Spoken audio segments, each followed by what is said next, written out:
In the year 1675, the Hofburg Palace in Vienna was the most silent building in the world. Not because it was empty, but because it was hiding something that was never meant to have a voice. You have seen the portraits. You know, the Hapsburg jaw, the protruding chin, the heavy lips, the genetic signature of a family that believed their blood was too holy to be shared with the common world. But history has lied to you. The portraits you see in museums were the successes. Today, we are going to talk about the failures. Imagine a child born into the most powerful family on earth, a child wrapped in the finest Spanish silk, but born with bones so brittle they snapped under the weight of a blanket.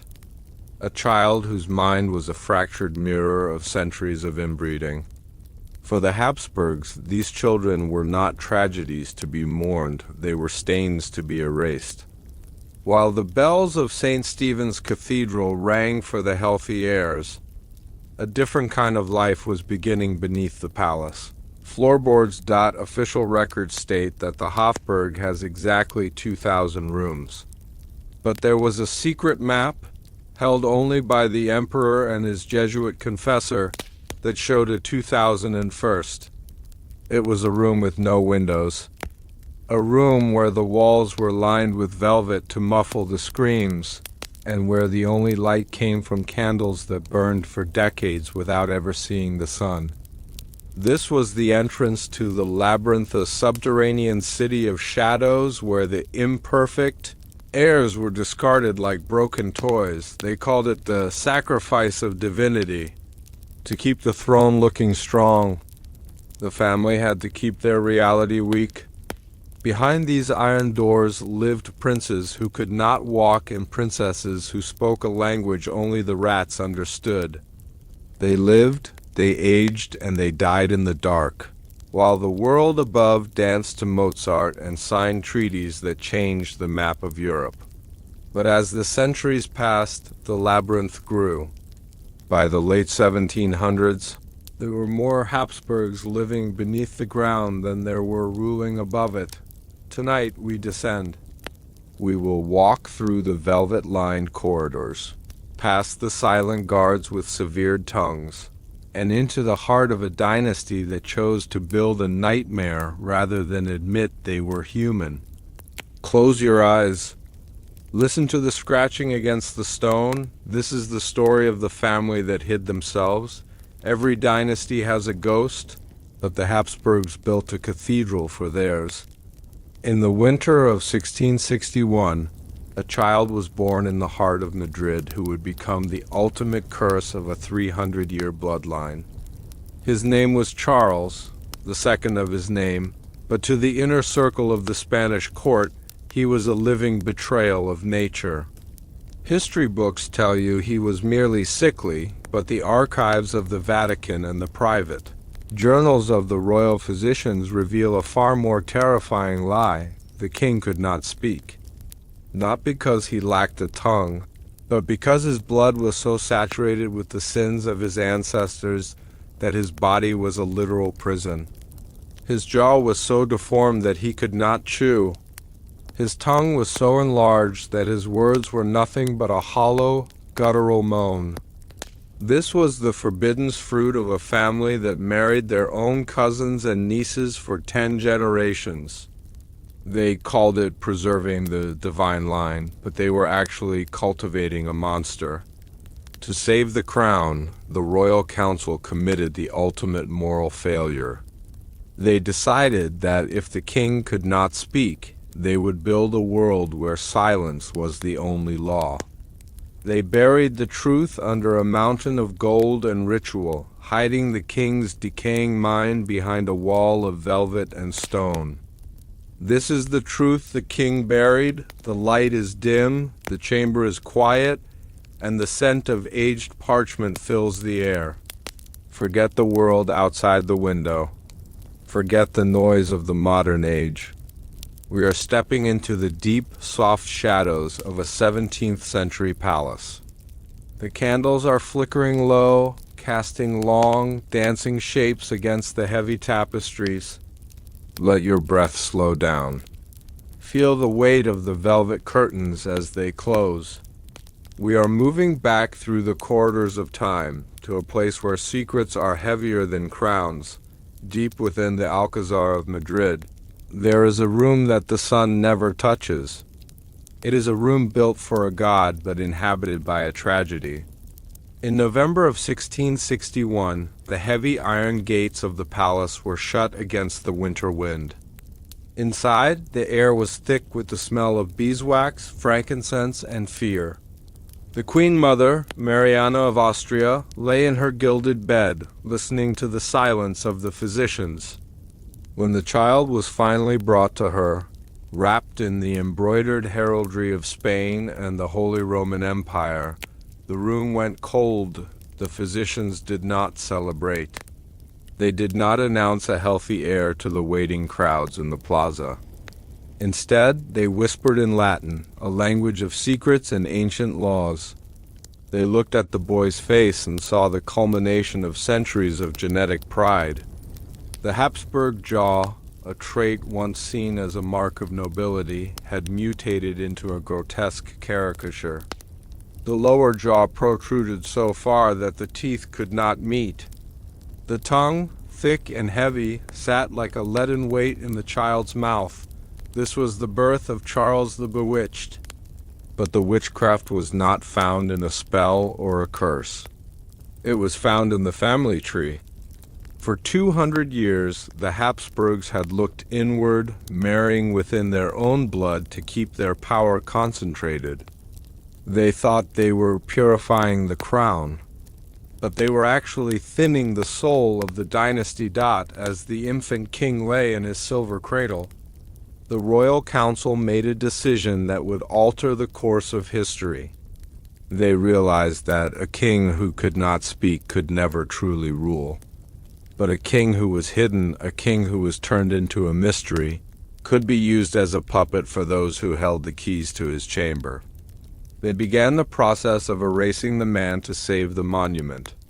They created a protocol of silence that would last for nearly 40 years. To hide a king, one must first build a cage that looks like a paradise. The architects of the court were summoned not to build monuments but to modify the existing palace. They were told to create a series of apartments that had no common walls with the rest of the Alcazar. They built sound traps, layers of heavy wool and velvet, hidden behind the tapestries to swallow any sound that might escape the king's mouth. Charles grew up in a world of muffled footsteps and soft voices. He was never allowed to hear the sound of a raised voice, for fear he might try to imitate it and reveal his struggle. The servants were chosen for their absolute lack of ambition. Most were elderly, their families gone, their lives entirely contained within the palace walls. They were paid in gold to forget that the king existed as a human being. Imagine the young Charles walking through these corridors.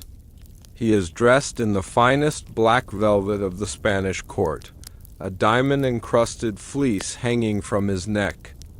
He is surrounded by wealth that could buy entire nations, yet he is more impoverished than the beggar at the palace gates.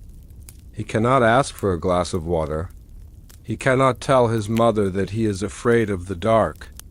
He can only point, his eyes wide and pleading, searching for a connection that the world has denied him. The psychological impact of this environment cannot be measured. A child who is never spoken to, only spoken about, begins to see himself as an object. Charles became a living statue. He learned to sit for hours without moving, his eyes fixed on the flickering candles. He became an expert in the language of shadows, watching the way the light moved across the floor. The only thing in his world that was allowed to change, beyond the king's private chambers, the empire was being run by a shadow government. This was the Council of the Silent Key, a small group of nobles and clergy who held the true power in Spain. They used the king's inability to speak as a blank canvas upon which they painted their own desires. when a law was passed, it was not the king's voice that gave the order. It was a document, prepared in secret, stamped with the royal seal while the king sat staring into the void. When a general was executed or a colony was sold, the council claimed it was the silent wisdom of the monarch. They turned his disability into a divine attribute. They told the public that the king was in constant communion with God, and that his silence was a form of holy meditation too sacred for mortal ears, but behind closed doors. The council lived in a state of constant panic. They knew that if a foreign ambassador ever caught a glimpse of the king's true state, if they saw the drool on his chin or heard the animal-like moans he made when he was frustrated, the Spanish Empire would be seen as a corpse. The myth of the bewitched king was carefully leaked to the public to provide a supernatural excuse for his condition. If he was cursed by a witch, it wasn't the dynasty's fault. It was an external enemy. It was a tragedy to be pitied, not a failure to be questioned. The council members became the masters of the king's reality. They controlled who he saw, what he ate, and even the thoughts he was allowed to have. They kept him in a state of perpetual childhood, surrounding him with toys and religious relics, ensuring he never gained the mental maturity to challenge their authority.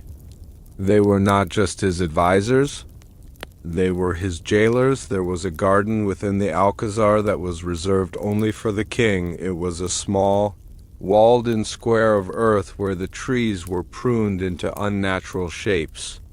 Here, Charles was allowed to walk in the early morning. Before the rest of the court was awake, the air in the garden was the only fresh air he ever breathed. He would touch the leaves of the orange trees, his fingers tracing the veins as if he were trying to read a secret language. He found a strange kinship with the plants. They too were silent. They too were confined by walls.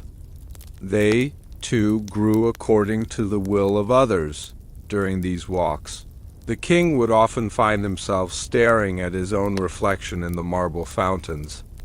This was the most dangerous moment for his caretakers. To see oneself is to know oneself. Charles would touch the glass-like surface of the water, watching as his distorted features rippled and broke. Did he know he was different? Did he understand that the men who bowed to him in the hallways were the same men who kept him in the dark? There is a story found in a suppressed diary of a palace maid that Charles once found a bird that had fallen from its nest in the garden. He picked it up with his pale, trembling hands. He tried to sing to it, to comfort it, but the only sound that came from his throat was a harsh, rattling noise that frightened the creature. He spent the rest of the day in tears, refusing to eat. It was the only time he ever tried to use his voice for love. And it was the moment he realized his voice was a weapon that only hurt those he cared for. Life in the Spanish court was governed by etiquette, a set of rules so rigid they felt like religious laws. For Charles, these rules were his only structure. Every movement of his day was choreographed. The levee, the ritual of waking and dressing the king, took 3 hours. 20 different nobles were required to touch various parts of his clothing. One would hold the shirt, another the stockings, another the sword. This was done in absolute silence. The king was treated like a sacred relic being prepared for display. They washed his face with rose water, they combed his thin, straw-like hair, and they painted his lips to hide the pale, sickly color of his skin during these rituals. The king was a passive observer of his own life. He would look into the eyes of the nobles, searching for a glimmer of human recognition. But he found only the blank, rehearsed stares of men who were terrified of the secret they were keeping. The dinners were even more surreal. The king would sit at a massive table, surrounded by hundreds of candles. He would be served dozens of dishes he could not chew. The food was pureed into soft pastes, hidden inside silver carafes so the servants would not see the indignity of a king being fed like an infant. He would sit there, the master of a global empire, while a duke placed a silver spoon in his mouth, the clinking of the metal against the plate the only sound in the cavernous hall. As the king aged, his health became the primary obsession of the state. The finest doctors from across Europe were brought to Madrid, but they were not allowed to perform a full examination. They were forced to diagnose the king from behind a curtain, or by examining his waist. The treatments they prescribed were a descent into medieval madness. They believed the king's blood was heavy, so they applied leeches to his neck and chest until he fainted from blood loss. They believed his stomach was full of evil vapors, so they forced him to drink concoctions made of crushed emeralds, mercury, and the bile of oxen. The most horrific treatments were the spiritual ones. The church, convinced that the king was the victim of a demonic pact, subjected him to daily exorcisms. They would press cold iron crosses against his skin until it blistered. They would drench him in holy water in the middle of winter. They would force him to sleep on a bed of thorns to drive out the flesh. Through all of this, the king remained silent. He endured the pain with a stoicism that some called saintly and others called idiocy. But those who looked closely at his eyes saw a man who was simply waiting for the end of a nightmare that had begun the moment he was conceived. He was a prisoner of science, a prisoner of religion, and a prisoner of his own DNA. There is a theory among modern historians who study the Hapsburgs that Charles developed a second self. Within the silence of his physical body, he built a vibrant, complex world of the mind. He was a man who lived entirely in his own imagination. In his mind, he was not the deformed king of Spain. He was a traveler, a poet, a man of action. He walked the streets of London. He climbed the mountains of the New World. He spoke to the great thinkers of his age. He spent his days staring at the maps on his walls, his finger tracing the lines of the coastlines, imagining the smell of the salt air and the sound of the crashing waves. This internal life was his only rebellion. By refusing to break, by refusing to lose his mind entirely, he defied the council who wanted him to be a vegetable. He was a silent witness to the corruption of his court. He saw the bribes being taken, the whispers behind the curtains, the betrayals of the heart. He knew everything, and he could tell no one. This is the ultimate psychological horror of the Hapsburg labyrinth. To be the most informed person in the room and the least capable of acting. To hold the ultimate title and possess zero agency. Charles was the center of the world, and yet he was completely invisible. The state of Spain in the late 17th century was a mirror image of its king. The empire was bankrupt. Its colonies were being carved up by France and England, and its people were starving. The Golden Age had turned to lead. The streets of Madrid were filled with the sound of mourning. The people knew that the end was near. They looked up at the palace walls and saw the flickering lights of the king's chambers, and they saw their own reflection. They were a people without a voice, ruled by a system that was decaying from the inside out. The king felt this decay in his own bones. He could feel the empire slipping away, just as he could feel the strength leaving his limbs. He saw the portraits of his father, Philip IV, and his grandfather, Philip III. He saw the gradual increase in the size of the jaw, the growing sadness in the eyes. He understood that he was the final punctuation mark in a very long, very tragic sentence. He began to spend more time in the royal tombs at El Escorial. He would sit among the marble sarcophagi of his ancestors, feeling more at home among the dead than among the living. The dead did not ask him questions. The dead did not look at him with pity. In the silence of the tombs, he was just another Hapsburg, no better and no worse than the ones who had come before Dot in the year 1700.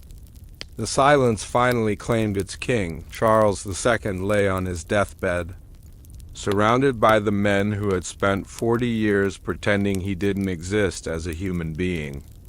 Even in his final moments, the council was worried about the secret.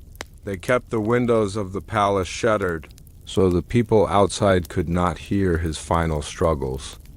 They blocked the doors to prevent any unauthorized witnesses from seeing the king in his ultimate vulnerability. When the breath finally left his body, the Council of the Silent Key moved with terrifying efficiency. They did not mourn. They began to burn. They burned his private papers, the drawings he had made in the dark, the clothes he had worn. They stripped the palace of any evidence of his true condition. The official autopsy report was a masterpiece of political fiction. It claimed that the king's heart was the size of a peppercorn, that his lungs were corroded, and that his head was full of water. It was designed to make his death seem like a biological miracle, a man who had lived long past his time, through sheer divine will. It was the final brick in the wall of the labyrinth. They buried him in a closed casket, covered in a shroud of gold and purple. They gave him the funeral of a conqueror, with thousands of soldiers marching through the streets and bells tolling in every corner of the empire. They celebrated the great king they had invented, while the real man, the silent, suffering human being, was forgotten before the dirt had even settled on his grave. The death of Charles marked the end of the Hapsburgs in Spain. The dynasty had consumed itself, but the secret did not die with him. The labyrinth remained for centuries. The story of the bewitched king was used to scare children or to illustrate the dangers of inbreeding. But as we look closer at the archives, as we piece together the fragments of diaries and the hidden architectural plans, we see something much darker. We see a system of power that was so obsessed with its own survival that it was willing to sacrifice the humanity of its own children.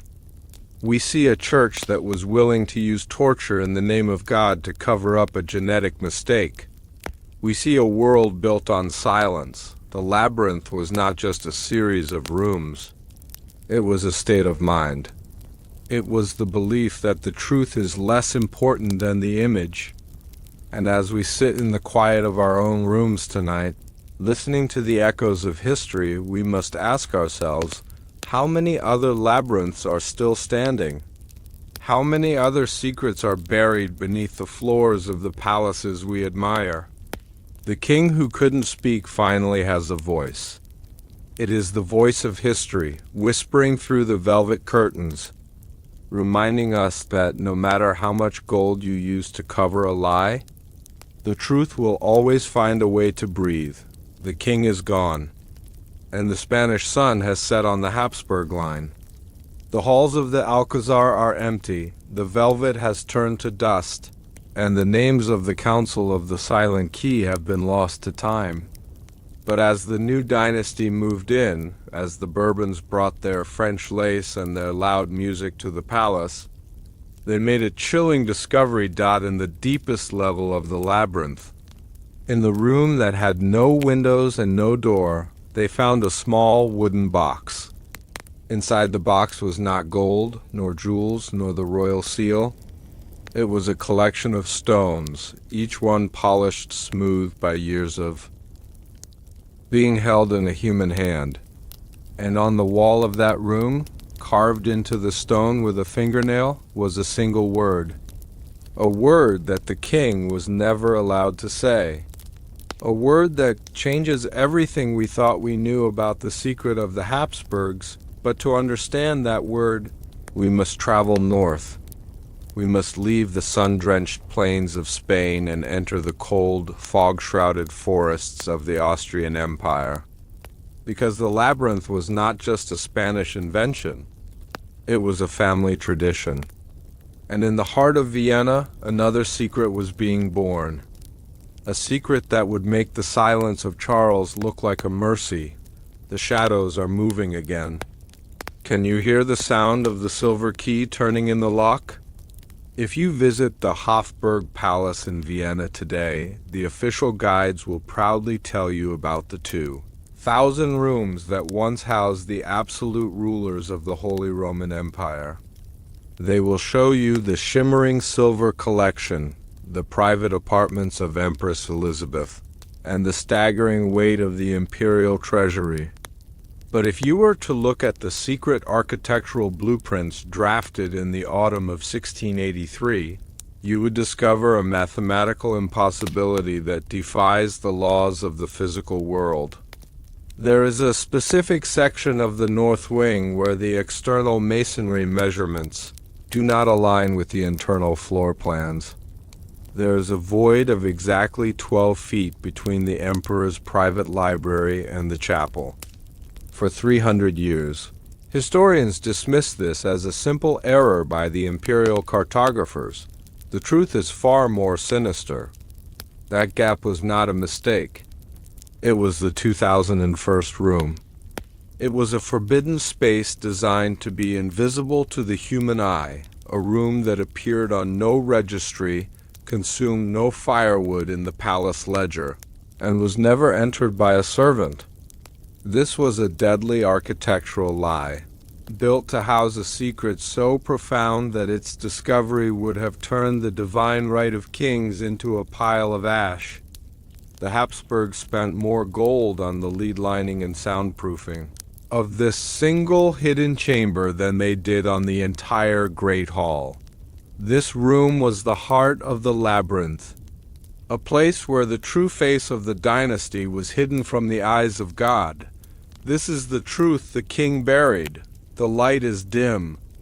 The chamber is quiet, and the scent of aged parchment fills the air.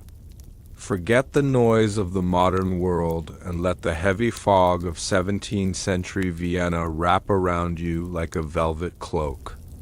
We are no longer in the palace of the living. We are stepping into the palace of the archives. Close your eyes and feel the cool, dry air of the stone corridors. Listen to the rhythmic ticking of the master clock in the hallway. We are descending into the deep silence of the Hofburg, into a time when maps were not just tools for navigation, but weapons of absolute deception. In the year 1683, Vienna was a city under siege. The Ottoman armies were at the gates, and the world was held in a state of violent tension. Yet, inside the Hofburg Palace, a different kind of war was being fought.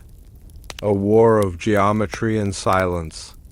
Johann Bernhard Fischer von Erla, the master architect of the Hapsburgs, was tasked with a project that went beyond the construction of walls and ceilings. He was commissioned to create a space that did not exist. To a Tier 1 audience. The concept of architectural deception is fascinating because it requires a perfect blend of high science and total secrecy.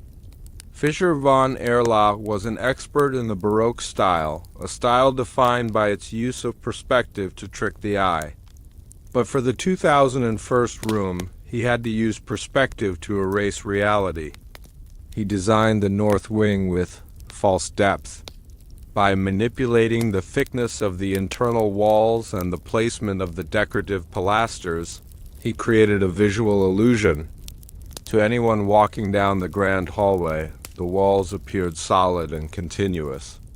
But behind the heavy oak paneling and the Flemish tapestries lay a void. This void was the master secret of the imperial family. Fischer von Erla knew that a secret kept in a box can be stolen, and a secret kept in a mind can be betrayed. But a secret kept in the very skeleton of a palace is eternal. He worked by candlelight, drafting plans that he would later burn. He used ancient measurements and forgotten units of scale to ensure that no one else could ever reconstruct his math. The 2001st room was not just a chamber. It was a masterpiece of mathematical sign. It was a testament to the belief that some truths are too heavy for the world to carry, and therefore, they must be placed outside the world entirely. What makes this architectural lie so chilling is the physical composition of the room itself. When researchers finally gained access to the hidden cavity centuries later, they found something that terrified them. The room was not simply an empty space. It was a technological marvel of the 17th century. The walls were lined with 4 inches of pure lead. In the 1600s, lead was not used for radiation, but for its density and its ability to absorb sound. This was the ultimate soundproofing. The lead was then covered in thick layers of horsehair and wool, which were finally capped with deep crimson velvet. This was a room designed to be a sensory vacuum. If a man were to scream at the top of his lungs inside the 2001st room, the people in the library only 6 inches away would hear nothing but the faint rustle of the wind. This level of isolation suggests a terrifying question. What kind of sound were the Hapsburgs so afraid of? Was it the sound of a voice? Was it the sound of a mechanical heart? Or was it the sound of a person who had been stripped of their identity and left to rot in the silence? The velvet was not for comfort. It was for containment. It was a room where the air was heavy and the light was artificial. The Hapsburgs were not just hiding a person. They were hiding a frequency. They were suppressing a vibration that they believed could shatter the foundations of their empire. To the American listener, this evokes the feeling of a high-tech sensory deprivation chamber, but built with the materials of a dark age. It is the marriage of royal luxury and total psychological torture. Construction of the secret room could not be done by the regular palace masons. To hire local craftsmen was to ensure that the secret would be whispered in every tavern in Vienna within a week. Instead, the Hapsburgs utilized a protocol that remains one of the darkest chapters in their history. They brought in a group of 12 masons from the furthest reaches of the Tyrolean Alps. These men were chosen because they spoke a dialect that was unintelligible to the Viennese. And they were told they were building a holy reliquary for the emperor. These men worked only during the gray hours, the time between 3 and 5 in the morning when the palace was at its deepest sleep. They were led into the north wing with black hoods over their heads. They worked in absolute silence, using tools that had been wrapped in cloth to deaden the sound of metal hitting stone. They did not use lime mortar, which had a distinctive smell. Instead, they used a specialized adhesive made from egg whites and volcanic ash that cured quickly and left no scent. When the room was completed, these 12 masons did not return to the Alps. The palace records show that they were given a royal retirement in a monastery in the east. But the monastery's own records show that 12 men arrived and were never seen again. They became the first human sacrifices to the 2001st room. Their lives were the price of the silence. The Hapsburgs understood that a secret is only as safe as the people who built its cage. By erasing the masons, they erased the only bridge between the hidden room and the physical world. The north wing became a monolith of lies, a structure that held a ghost in its heart and a graveyard in its foundation. The true genius of the deadly architectural lie was found in the palace ledgers. In Tier 1 societies, we often say that if you want to find the truth, you must follow the money. The Habsburgs knew this. They knew that if a room existed, it would eventually show up in the accounts. It would need candles. It would need heat. It would need repairs. To solve this, they created a shadow ledger. For every 100 candles purchased for the Great Hall, 10 were diverted to a phantom account. For every ton of coal burned in the kitchens, a portion was marked as waste but was actually used to feed the hidden ventilation shafts that led to the secret room. The room was powered by the theft of the palace's own resources. It was a parasitic chamber that lived off the abundance of the visible world. The cartographers were ordered to shrink the measurements of the north wing by exactly 5% in all public documents. If you were to take a ruler to the palace walls today and compare it to the maps from 1700, you would see the discrepancy. The maps were a deliberate misdirection, a psychological trick to make the eye accept a smaller reality. This is the ultimate form of gaslighting. The Hapsburgs didn't just hide a room. They convinced the world that the space the room occupied simply didn't exist. They altered the very definition of truth to accommodate their curse. They made the world believe that 12 feet of solid stone was nothing but air. Who was important enough to be placed in a room that didn't exist? Through the study of the emperor's private correspondence, we begin to see the outline of a tragedy. There are references to the unborn heir, a child who was officially declared a stillbirth, but whose medical expenses continued for 30 years. This was the occupant of the 2001 room. He was a Hapsburg prince born with a deformity so severe and a mind so fractured that his existence was considered a direct insult to the divine order. The Hapsburgs believed that the physical perfection of the monarch was a reflection of the perfection of God. To have an heir who was distorted was to admit that the bloodline was failing, but they could not kill him. To kill a royal child was to commit regicide, a sin that would haunt the dynasty for eternity. And so they chose the middle path, the architectural death. They placed the prince in the room of lead and velvet. They gave him the finest food, the softest silk, and the most expensive toys, but they took away his name, his light, and his voice. He became a biological secret, a living ghost trapped in a mathematical lie. He lived his entire life in a space that was exactly 12 feet wide, surrounded by walls that had been designed to swallow his very existence. He was a prince of the void, a king of a kingdom that did not exist on any map, living in a room. Designed for silence has a profound effect on the human psyche. For the occupant of the 2001 room, the world was a series of vibrations.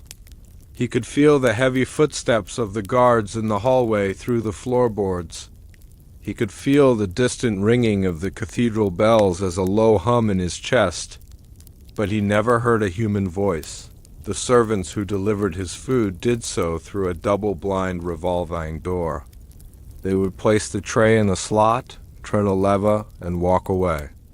The prince would eat in total darkness or by the light of a single, flickering candle that was never allowed to burn all the way down.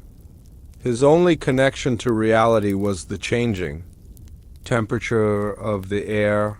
As the seasons passed outside the palace, he would never see. This is where the psychological layer of the story becomes hypnotic for the listener. Imagine the mind of a person who has never seen a horizon, a person whose entire universe is defined by the texture of velvet and the coldness of lead. He began to populate the silence with his own ghosts. He created a language of scratches on the walls, a code that was found by researchers centuries later. The scratches were not words. They were patterns of madness. They were attempts to map the silence. He was trying to build a world out of nothing, using the only materials he had, his own isolation and the cold. Masonry of the HOFBURG. Every lie eventually develops a crack. In 1705, During a minor earthquake that shook Vienna, the north wing suffered a structural shift. It was not enough to bring the walls down, but it was enough to cause a hairline fracture in the laid lining of the secret room. For the first time in 20 years, a sound escaped. A long, thin wail that traveled through the ventilation shafts and emerged in the emperor's private library. The Emperor Leopold I was sitting at his desk when he heard it. It was a sound that shouldn't have existed, a human cry coming from the very stone of the palace. The panic that followed was absolute. The emperor did not call for a doctor. He called for a mason and a priest. They were ordered to fill the ventilation shafts with liquid lead, effectively sealing the room forever. They didn't care if the occupant suffocated. They only cared that the silence was restored. The architectural lie was more important than the life it contained. This was the moment the labyrinth became a tomb.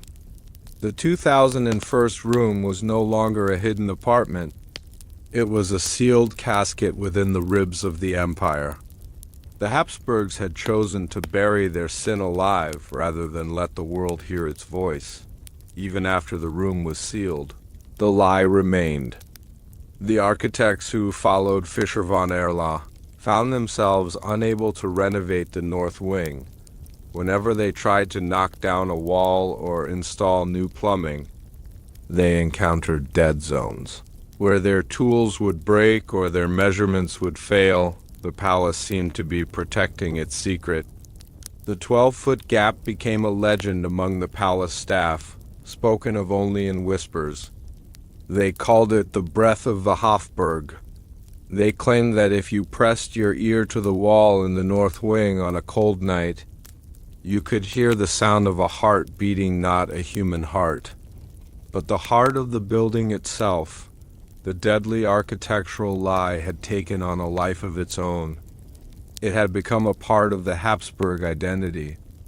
They were a family of gaps and voids, a dynasty built around the things they refused to say. To Tier 1 audiences, this is the ultimate historical metaphor. We are all lived in by the secrets we keep. Our lives are constructed around the rooms we refuse to enter. The Hofburg was simply a physical manifestation of the human soul's capacity for deception. The maps were a lie because the history was a lie. What happened to Fischer von Erla after he completed the room? Records show that he became increasingly obsessed with the idea of invisible spaces. His later works all featured hidden chambers, double walls, and optical illusions.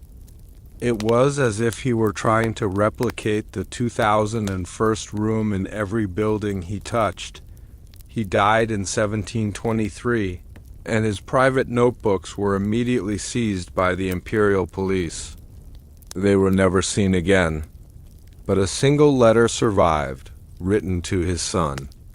In it, he wrote, "There is a geometry that God did not intend for man to know. I have built a house for that geometry, and now it follows me into my dreams. The walls are not made of stone. They are made of silence, and silence is the only thing that never breaks." This is the poetic weight of the story. The architect was haunted by his own creation.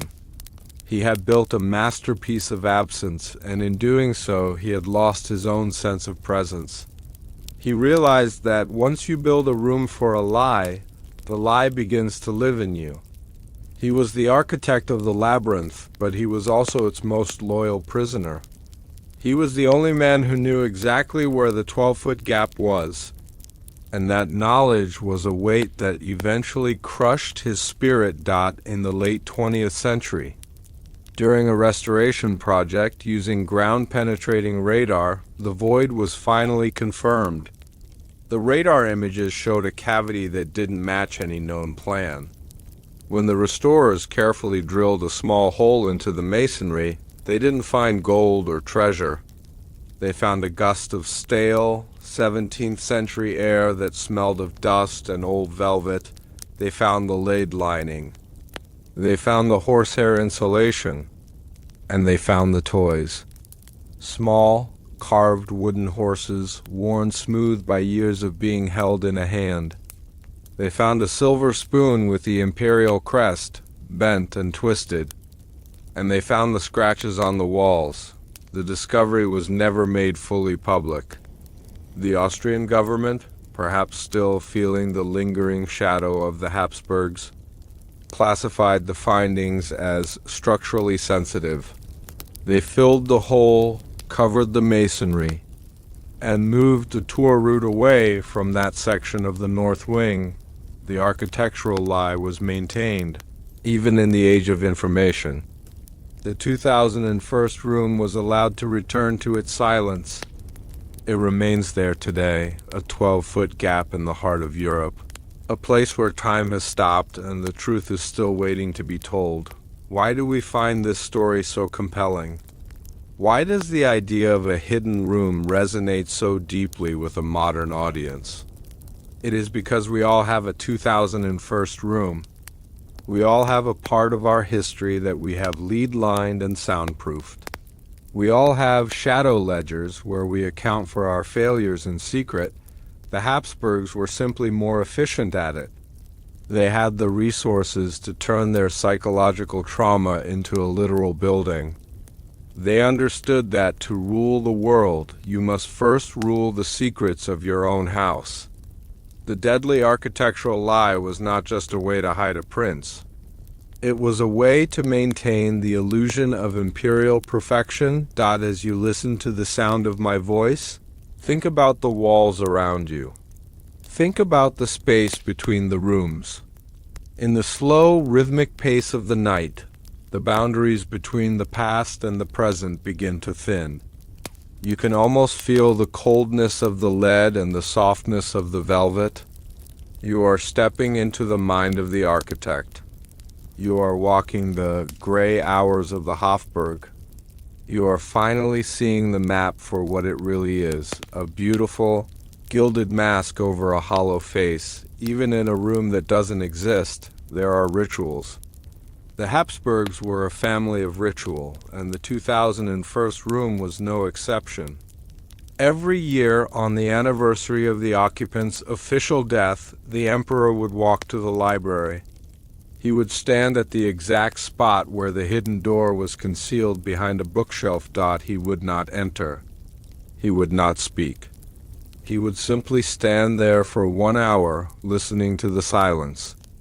It was a ritual of recognition, a moment when the ruler of the Holy Roman Empire acknowledged the living shadow he had created. He would place his hand on the wood, feeling the coolness of the stone behind it. This was the emperor's penance.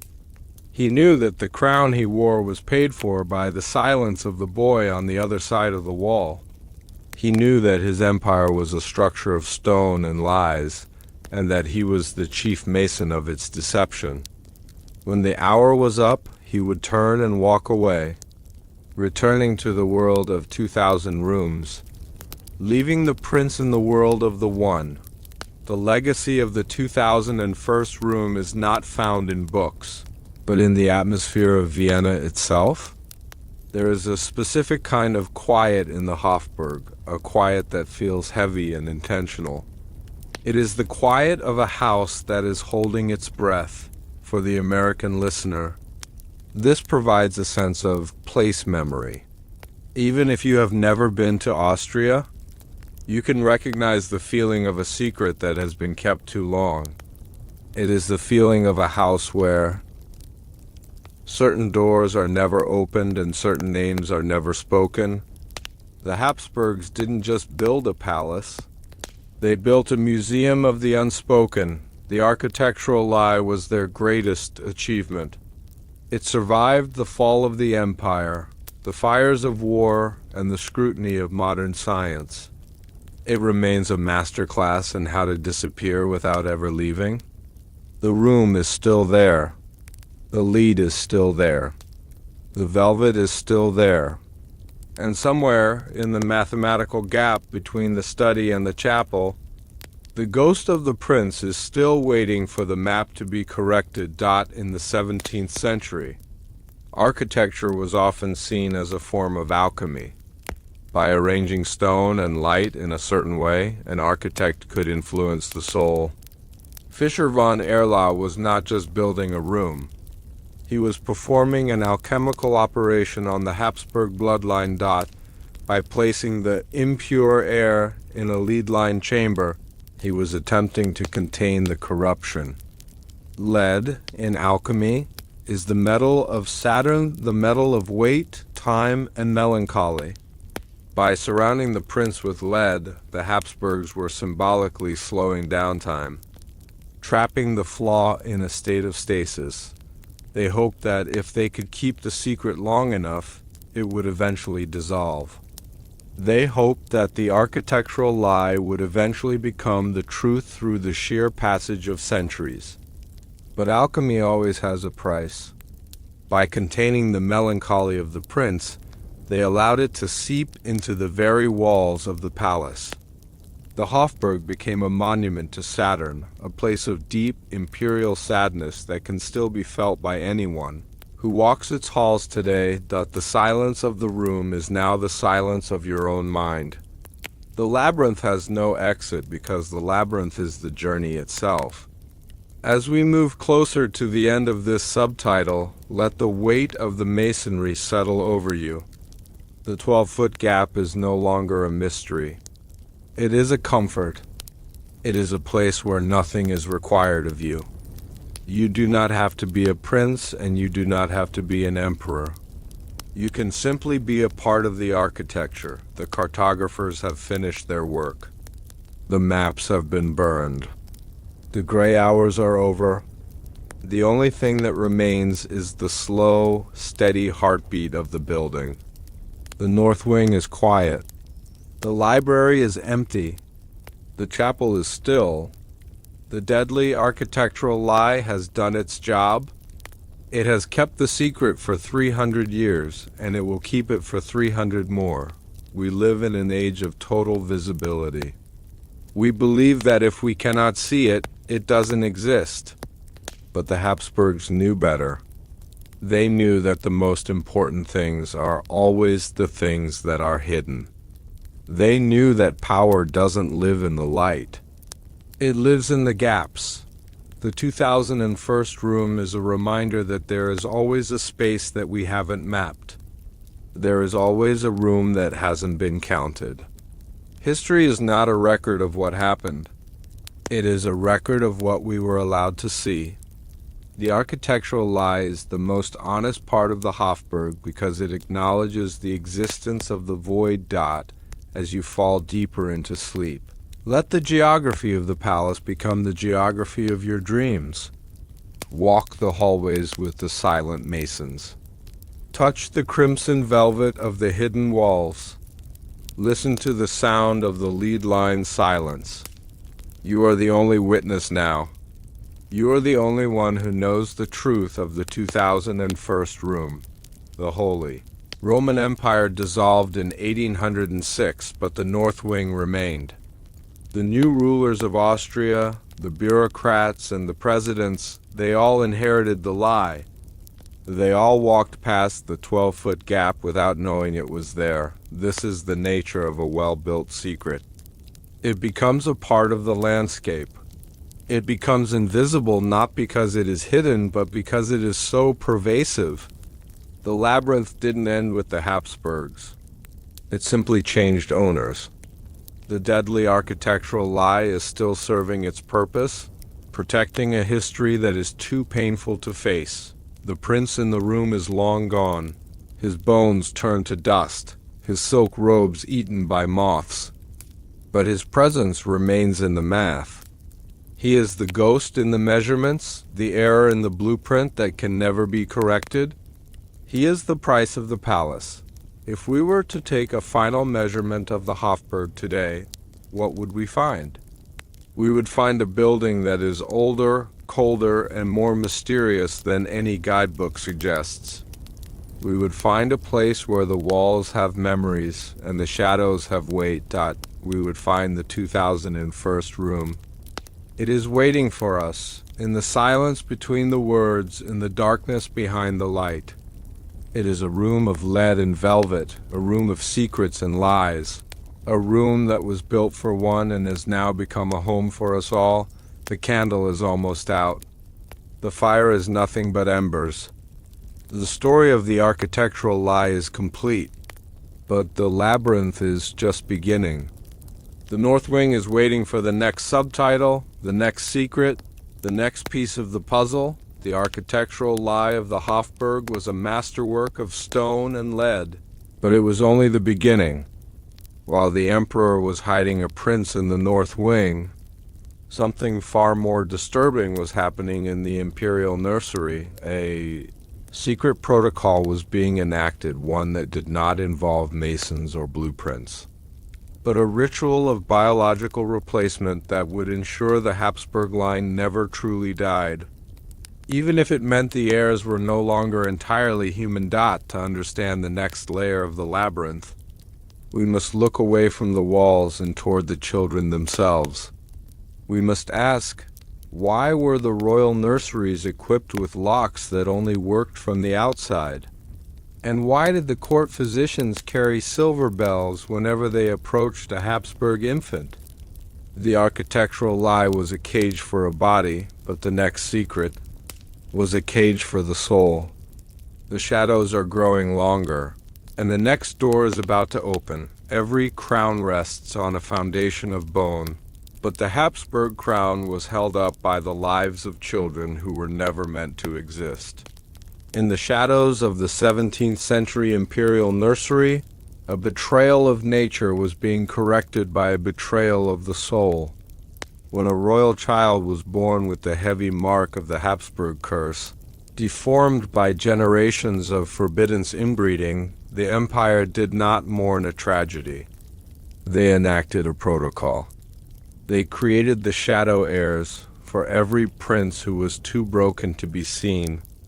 A secret search was conducted across the orphanages of Europe for a biological double, a vessel child who could wear the crown while the true heir was buried, alive in the silence of the palace walls. This was a lie that spanned centuries, a world-altering historical cover-up that ensured the public saw only perfection while the royal bloodline rotted in the dark. These forgotten children were the stolen breath of the dynasty, forced to live as mirrors for monsters. If you ever wondered why the portraits of the Hapsburg shifted so suddenly in style, or why certain princes seemed to forget their own mothers overnight, you are looking at the evidence of a profound moral decay. This was not just a secret. It was a curse written in the flesh of the innocent. This is the truth the king buried. Now, let us turn back the pages of the years. The light is dim, the chamber is quiet, and the scent of aged parchment fills the air. Forget the world outside the window. Forget the noise of the modern age. We are stepping into the deep, soft shadows of a 17th century palace. The candles are flickering low, casting long, dancing shapes against the heavy tapestries. Let your breath slow down. Feel the weight of the velvet curtains as they close. We are moving back through the corridors of time, to a place where secrets are heavier than crowns. The Hapsburg Palace in winter is a place of white stone and black shadows. In the upper reaches of the North Wing, the royal nursery sat behind doors of reinforced oak. To the outside world, this was a place of joy and the future of the empire. But to the few who held the silver keys, it was a laboratory of deception. When the empress gave birth, the room was not filled with the cries of a healthy child, but with a silence that chilled the blood of the attending physicians. In the year 1664, a child was born whose jaw was so distorted he could not take milk. His limbs were twisted, a physical manifestation of a family tree that had folded in on itself too many times. The High Chamberlain did not call for the bells to ring. He called for the black carriage. This carriage did not carry the dead. It carried the seekers. They traveled under the cover of a moonless night to the outskirts of the empire, to the villages where the Hapsburg blood had spilled into the common lines through centuries of secret affairs and forgotten bastards. They were looking for a child who possessed the imperial look without the imperial curse. They were looking for a vessel. When they found a boy of the right age, with the right eyes and the right hair, the family was paid in gold and bound by an oath of silence that ended in an unmarked grave. The orphan was brought to the palace, scrubbed of his past, and dressed in the silk and lace of a prince. This was the birth of a shadow heir. The true son, the broken one, was moved through a hidden panel in the nursery wall to a room that existed only in the architecture of nightmares, the life of a shadow heir was a masterpiece of psychological conditioning. The child was not taught to be himself. He was taught to be a reflection. He was placed in a room filled with mirrors and portraits of the child he was meant to replace. Every gesture, every tilt of the head, every cadence of speech was monitored by the masters of the mask.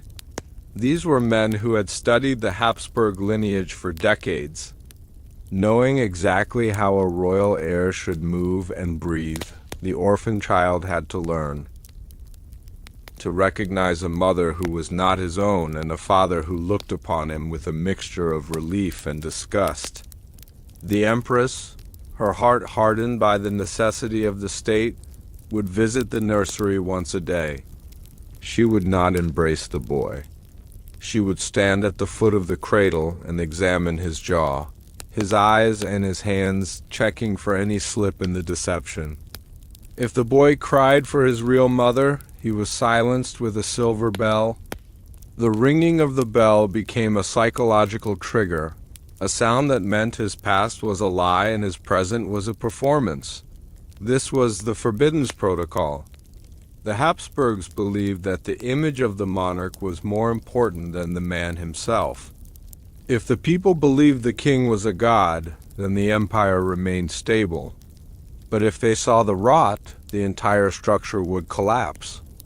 And so the shadow heir lived in a state of perpetual fear, knowing that at any moment a single mistake could lead him to the same dark room where his brother sat in the silence. He was a king of borrowed breath, ruling a world that didn't know he was a ghost. Imagine the mind of a child who has been erased. In the Tier 1 audiences of the modern world, we understand the trauma of identity. But for the shadow heir, identity was a crime punishable by death. As the boy grew, he began to realize that the palace was not a home, but a stage. The servants who bowed to him were actually his monitors. The priests who confessed him were actually his interrogators. He was given the best education in Europe, taught the languages of diplomacy and the arts of war, but he was never allowed to have a friend. Friendships lead to intimacy, and intimacy leads to the discovery of secrets. He was kept in a state of divine isolation. He was told that his blood was so holy that no one could touch him, but he knew the truth. He was not being protected because he was a god. He was being protected because he was a forgery. The psychological layer of this story is a slow-burning realization of moral decay. The boy would look at the portraits of his ancestors and see the same eyes looking back at him. He would wonder if they too were vessels. How far back did the lie go? Was the entire dynasty a succession of stolen children? This question haunted the shadow heirs of the 17th century. They lived in a world of gold and velvet, but their souls were trapped in a labyrinth of mirrors. They were the most powerful people in the world, and yet they didn't even own their own names. The silver bell was not just a tool for silence. It was a ritual of erasure. Whenever the shadow heir showed a trace of his common origins, Whenever he used a word from his village or showed a preference for a peasant's meal, the bell was rung. The high-pitched chime would echo through the stone hallways, signaling the arrival of the cleaners. These were specialists in memory. They would take the child to the room of forgetting, a chamber lined with incense and flickering candles. There, through hours of chanting and hypnotic suggestion, they would wash away the commoner and reinforce the prince. They used the slow, rhythmic pacing of the palace rituals to break the child's spirit, replacing his memories with a manufactured history to a Tier 1 listener. This evokes the feeling of modern psychological conditioning, but with the dark aesthetic of the Baroque era.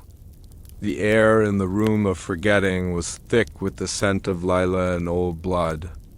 The candles were never allowed to burn out, creating an eternal twilight that blurred the line between dreaming and waking. The child would emerge from these sessions with a vacant stare, his eyes as cold and empty as the marble statues in the garden. He was no longer a boy. He was a piece of imperial clockwork. While the Shadow Heir performed on the stage of the court, the true heir lived in the interstitial spaces of the palace. These were the rooms between the walls, the gaps in the architecture that were never marked on any map. This was where the broken ones were kept. They were provided with the same food and the same silk, but they never saw the sun. They were the living evidence of the Hapsburg failure. Some were kept in a state of permanent childhood, surrounded by toys that they could not use. Others grew into distorted adults, their minds shattered by the isolation and the constant sound of the silver bell ringing from the other side of the wall. They could hear their doubles being praised by the court. They could hear the music of the balls and the cheers of the crowds. The moral decay of the Hapsburg family was most evident in these hidden hallways. The emperor would sometimes visit the broken ones, at night, carrying a single candle. He would look through a small grate in the stone and see the result of his own choices. He would see his true son, a creature of the dark, and then he would go back to the throne room and look upon the vessel, the orphan he had stolen to protect his pride. The labyrinth was not just a place. It was a psychological state. The emperor was as much a prisoner as the children he had hidden. Every secret needs a guardian, and for the Shadow Heirs, the guardians were the silent nurses. These were women who had lost their own children and were recruited from the furthest corners of the empire. Like the masons who built the secret rooms, the nurses were chosen for their isolation. Once they entered the protocol, they were never allowed to leave the palace. They were the only ones who saw both sides of the lie. They cared for the Shadow Heir in the nursery, and they carried the meals to the broken one in the wall. They were the bridge between the light and the dark. But the weight of the secret was a slow-acting poison. Many of these women went mad, unable to reconcile the love they felt for the stolen child with the horror they felt for the hidden one. One nurse, whose diary was discovered in the 18th century, wrote of the two-headed prince. She spoke of how she would sing a lullaby to the vessel, and then she would hear the same lullaby being whistled by the wind in the ventilation shafts. The broken one was listening. He was learning the songs of the world he was never allowed to enter. The nurse wrote that the palace was breathing with the sighs of the forgotten. She described the moral rot as a physical scent, like lilac left too long in a stagnant vase. This is the archival depth that hooks the informative mind, the human cost. Of imperial perfection, the protocol worked for decades, but it was a fragile piece. In the year 1685, a Shadow Heir known as Prince Leopold began to resist the conditioning. The silver bell no longer silenced him. It provoked him. He began to leave secret messages in the margins of his prayer books addressed to the brother in the stone. He had discovered the hidden panels. He had seen the eyes looking through the grates. The realization that his life was a forgery broke the final seal on his loyalty. He began to intentionally sabotage the imperial image. During a grand ball for the French ambassador, he intentionally used a peasant's dialect and laughed with a coarseness that horrified the court. The mask was slipping. The council panicked. They could not replace a grown prince as easily as an infant. The protocol demanded a more permanent solution. That night, the silver bell rang for the last time in Leopold's chambers. He was not taken to the room of forgetting. He was taken to the labyrinth. The next morning, the court was told the prince had suffered a sudden fever of the brain. A new vessel was brought in, a cousin from a distant branch of the family who was more compliant. The transition was seamless. The public saw only a brief period of mourning, but the palace walls grew a little heavier with the addition of another ghost. To understand how the lie was maintained, we must look at the art of the gesture. In the 17th century, a king was not judged by his actions but by his posture. The Shadow Heirs were taught the divine stance, a way of standing that made them appear taller and more solid than they actually were. They wore heavy, padded doublets to hide their narrow frames and high-heeled boots to grant them an artificial height. Every time the Shadow Heir appeared in public, he was preceded by clouds of incense. This was not just for religious effect. The thick smoke blurred the outlines of his body and face, making it harder for anyone to notice the small discrepancies between the vessel and the portraits. The lighting in the throne room was carefully controlled, with mirrors positioned to cast shadows over the boy's features. This was cinematic storytelling in the real world. The Hapsburgs were the directors of a century-long movie, and the Shadow Heirs were their lead actors. They created a visual language of power that was so effective it convinced even the most skeptical ambassadors. They realize that people see what they expect to see.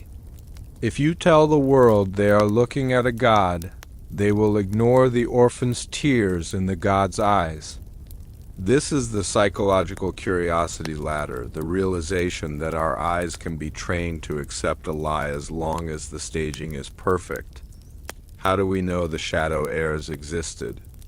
The evidence is not in the official histories, but in the ghost ledgers of the palace treasury. For every royal birth, there were 2 sets of expenses. One set was for the Prince of the Light, the silk, the tutors, the public ceremonies. The second set was for the Prince of the Dark, the lead-lined rooms, the secret doctors, and the bribes for the silent nurses. Archival researchers in the late 19th century found these ledgers hidden in a false bottom of a chest in the Vatican. They noticed a strange pattern. Whenever a royal child was born with the Hapsburg sign, the palace's purchase of orphanages increased. They found records of anonymous donations to families who had lost sons who looked remarkably like the royal heirs. These are the hard facts that anchor the story in reality. The Hapsburgs were meticulous accountants of their own deception. They kept records of the stolen lives because they believed that everything, even a lie, had to be balanced. The ledgers show the cost of the silver bells, the price of the lead for the soundproofing, and the pensions for the masons who built the rooms between the walls. The history of the empire is a history of 2 columns. The truth they told and the truth they paid for. The labyrinth was a world of sensory deprivation and sensory overload. For the broken ones in the walls, the world was a texture of cold stone and the smell of damp earth. They lived in a permanent state of pre-sleep, their minds drifting in the twilight of isolation. They became hypersensitive to sound, learning to distinguish the footsteps of the emperor from the footsteps of the high chamberlain for the Shadow Heirs. The world was a sensory overload of perfume, candle wax, and the constant pressure of being watched. Every taste was tested for poison, every touch was a ritual, and every sight was a curated image. They lived in a gilded cage where the bars were made of. Expectations. The contrast between these two worlds is the emotional thread of the story. Both the vessel and the victim were prisoners of the same crown. One was trapped by visibility, and the other was trapped by invisibility. As you listen to the rhythm of this narration, imagine the coldness of the stone on one hand and the softness of the velvet on the other. Feel the weight of the silver bell in your pocket. The labyrinth is not just a place in the past. It is a space in the mind where we hide the things about ourselves that we think don't fit the image we show the world. By the end of the 17th century, the Hapsburg dynasty was no longer a family. It was a machine of preservation. The moral decay had reached a point where the individual was entirely irrelevant. The Shadow Heir protocol had become so routine that it was performed even when it wasn't strictly necessary. Any child who showed even a hint of a rebellious spirit or an un-imperial interest was considered a candidate for replacement. The obsession with perfection had turned into a hatred of humanity. The dynasty had become so focused on the divine image that they saw the natural flaws of a child as a personal insult to their lineage. They were no longer protecting the empire. They were protecting their own delusion. The emperor himself was the final victim of the protocol. He lived in a palace where everyone was an actor and every room was a stage. He could never be sure if the son he was talking to was his own blood or a stolen peasant. He had created a world of such profound deception that he was trapped in his own lie. He was the architect of a maze that had no center and no exit. The moral failure was not just in the stealing of the children, but in the creation of a world where love was impossible because truth had been discarded. The protocol of the Shadow Heirs began to fade as the 18th century brought the light of the Enlightenment to Europe. Scientific inquiry and the rise of the public press made it harder to keep a secret of such magnitude. But the transition was not a clean one. When the Bourbons took the Spanish throne and the Hapsburgs in Austria were forced to reform, the interstitial spaces were finally opened. What the new ministers found was a tragedy beyond words. They found the remains of children who had lived and died in the shadows, their existence never acknowledged by a single official document. They found rooms filled with toys that were 100 years old and walls covered in the scratches of those who had tried to map their own isolation. They did not make these findings public. Even the new dynasties realized that some secrets are too dangerous for the people to know. They sealed the panels, they built over the hidden stairs, and they burned the final set of ghost ledgers. But they couldn't burn the memory of the silver bell. They couldn't erase the feeling of a presence behind the wallpaper. The protocol ended, but the labyrinth remained as a permanent scar on the history of Europe. Today, the Hofburg and the Alcazar are museums visited by millions who admire the art and the architecture. But if you stand in the quiet of the North Wing, far from the tour groups, you can still feel the weight of the air. You can still hear the faint, rhythmic ticking of the clocks that were designed to mask the sounds in the walls. The Shadow Heirs are gone, but their story is a reminder of the price of perfection. We live in a world that is obsessed with curated images, with showing only the best parts of ourselves to the digital court of public opinion. We are all, in some way, performing a protocol of our own. The Hapsburgs were just the first to do it with stone and silk. They were the first to realize that you can hide an entire world if you just make the surface shiny enough. But as you sink deeper into your bed and the shadows of your own room begin to lengthen, remember the children who didn't fit. Remember the orphan who became a king and the prince who became a ghost. The labyrinth is still there, in the silence between the beats of your heart. In the late 1990s, a researcher working in the secret archives of the Hapsburg found a small, leather-bound book that had been misfiled under gardening accounts.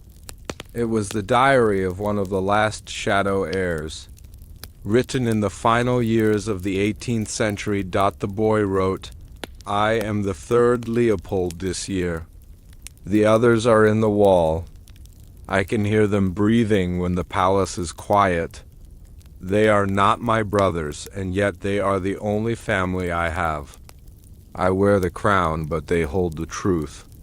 One day, the walls will speak, and the crown will shatter." The book was immediately confiscated by the authorities and placed in a restricted vault. But the words had already been read. The truth that the king buried is not a dead thing. It is a living presence. It is the cold air that hits your neck in a grand hallway. It is the feeling of being watched when you are alone. It is the realization that history is not what we are taught, but what we are hidden from. The candles have burned down to the wick. The scent of lavender and old parchment is fading into the cold air of the night. The palace is quiet now. The silver bell is silent, resting in a drawer that has been locked for 200 years, but the labyrinth doesn't sleep. It waits in the math of the walls and the geometry of the shadows. As you drift toward the edge of sleep, let the boundaries of your own reality soften. You are no longer in the modern world. You are a guest in the Hapsburg. You are walking the gray hours. You are hearing the sigh of the empire as it turns in its sleep. The Shadow Heirs are watching from the mirrors. The broken ones are breathing behind the stone. You are part of the story now. You are the keeper of the Forbidden's protocol.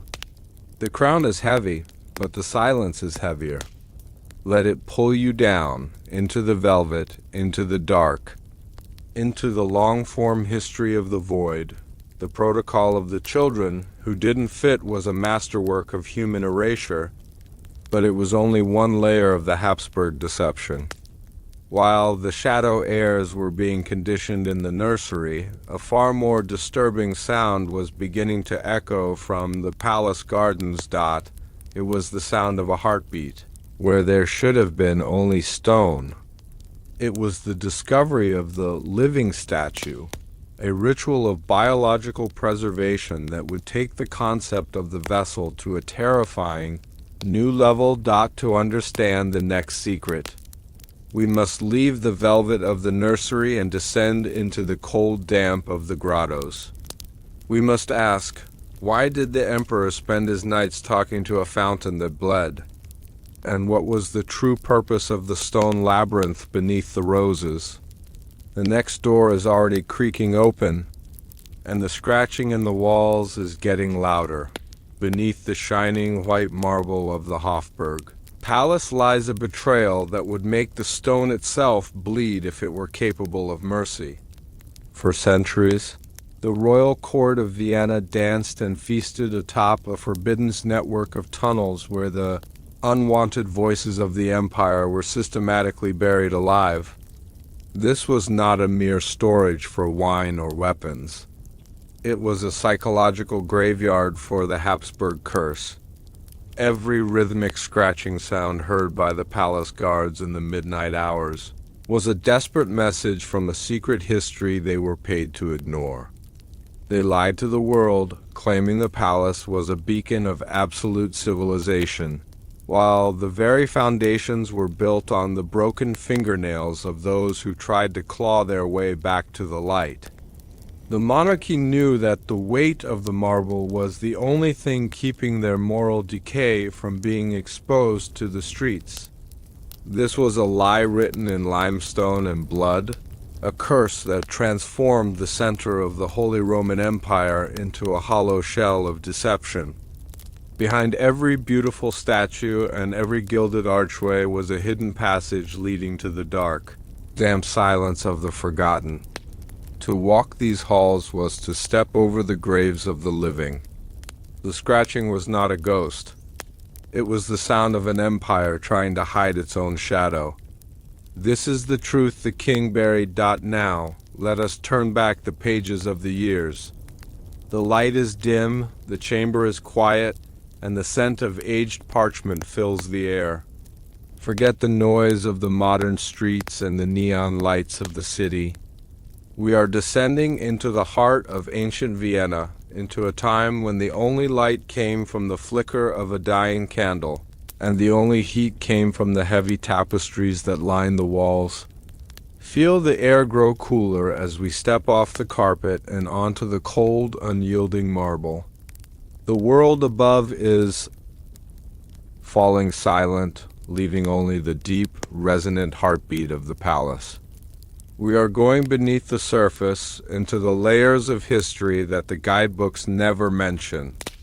Let your breath synchronize with the slow rhythm of the stone. To the American traveler. The marble of the Hapsburg Palace represents the height of European elegance. It is smooth, white, and seemingly eternal. But in the 17th century, this marble was a mask. The stone was imported at staggering cost from the quarries of Carrara and the local limestone pits of the Leitha Mountains.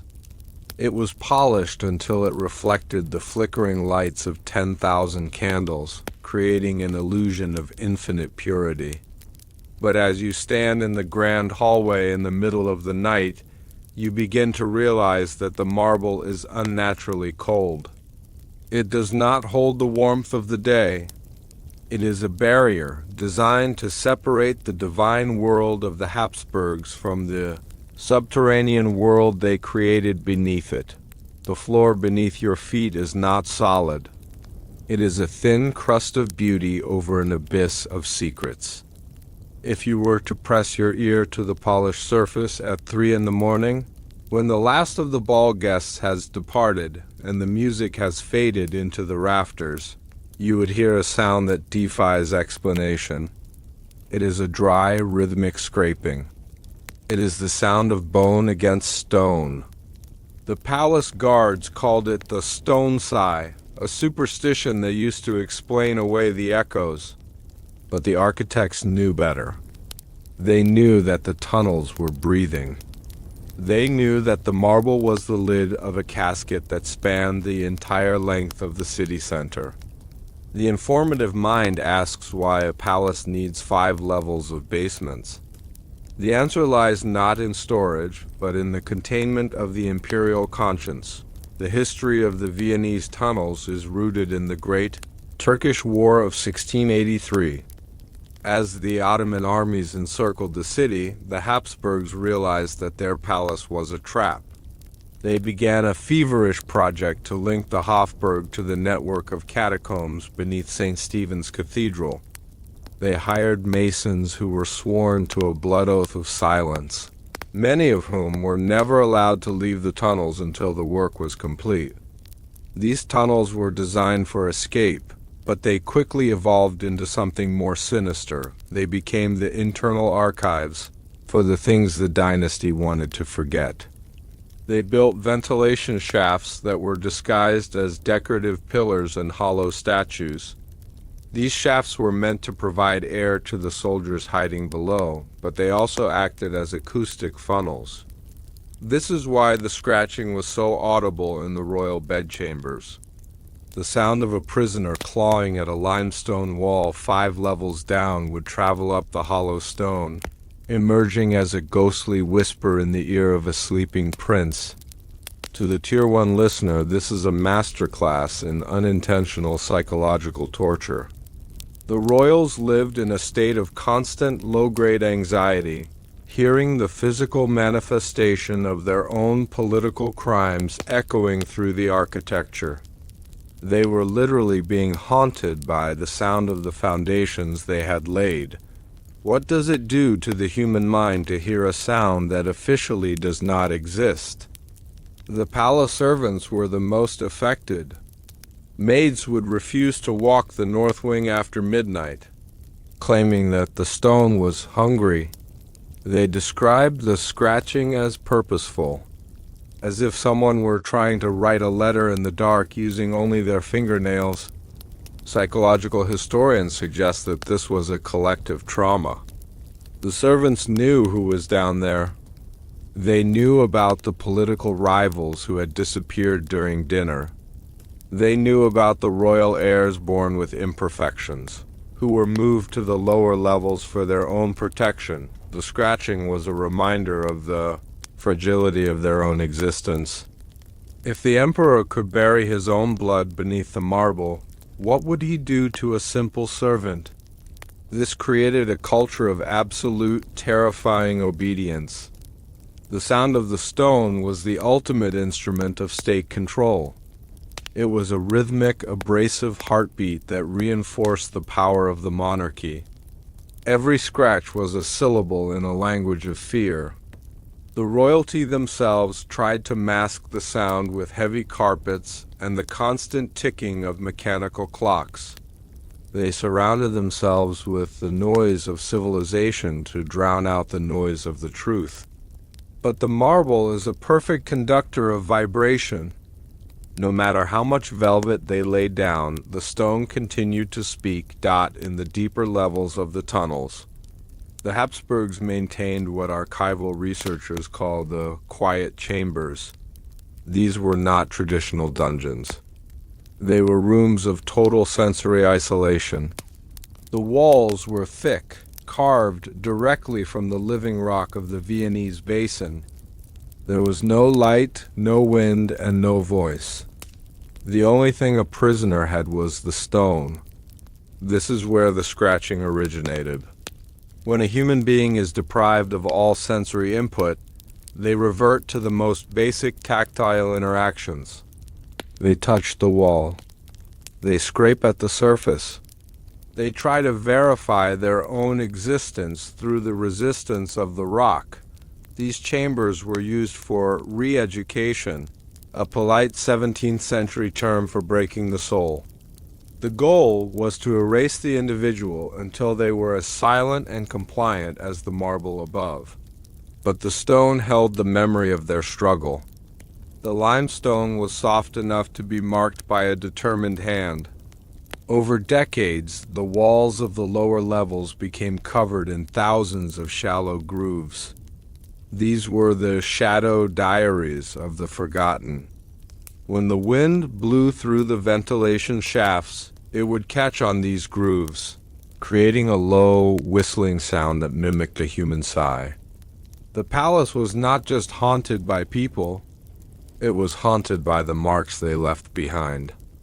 The architecture had become a giant musical instrument. Played by the wind and the ghosts of the past, the secret of the scratching stone remained hidden until the renovation of the Hofburg in the early 20th century. After the fall of the monarchy in 1980, movement began to explore the forbidden zones.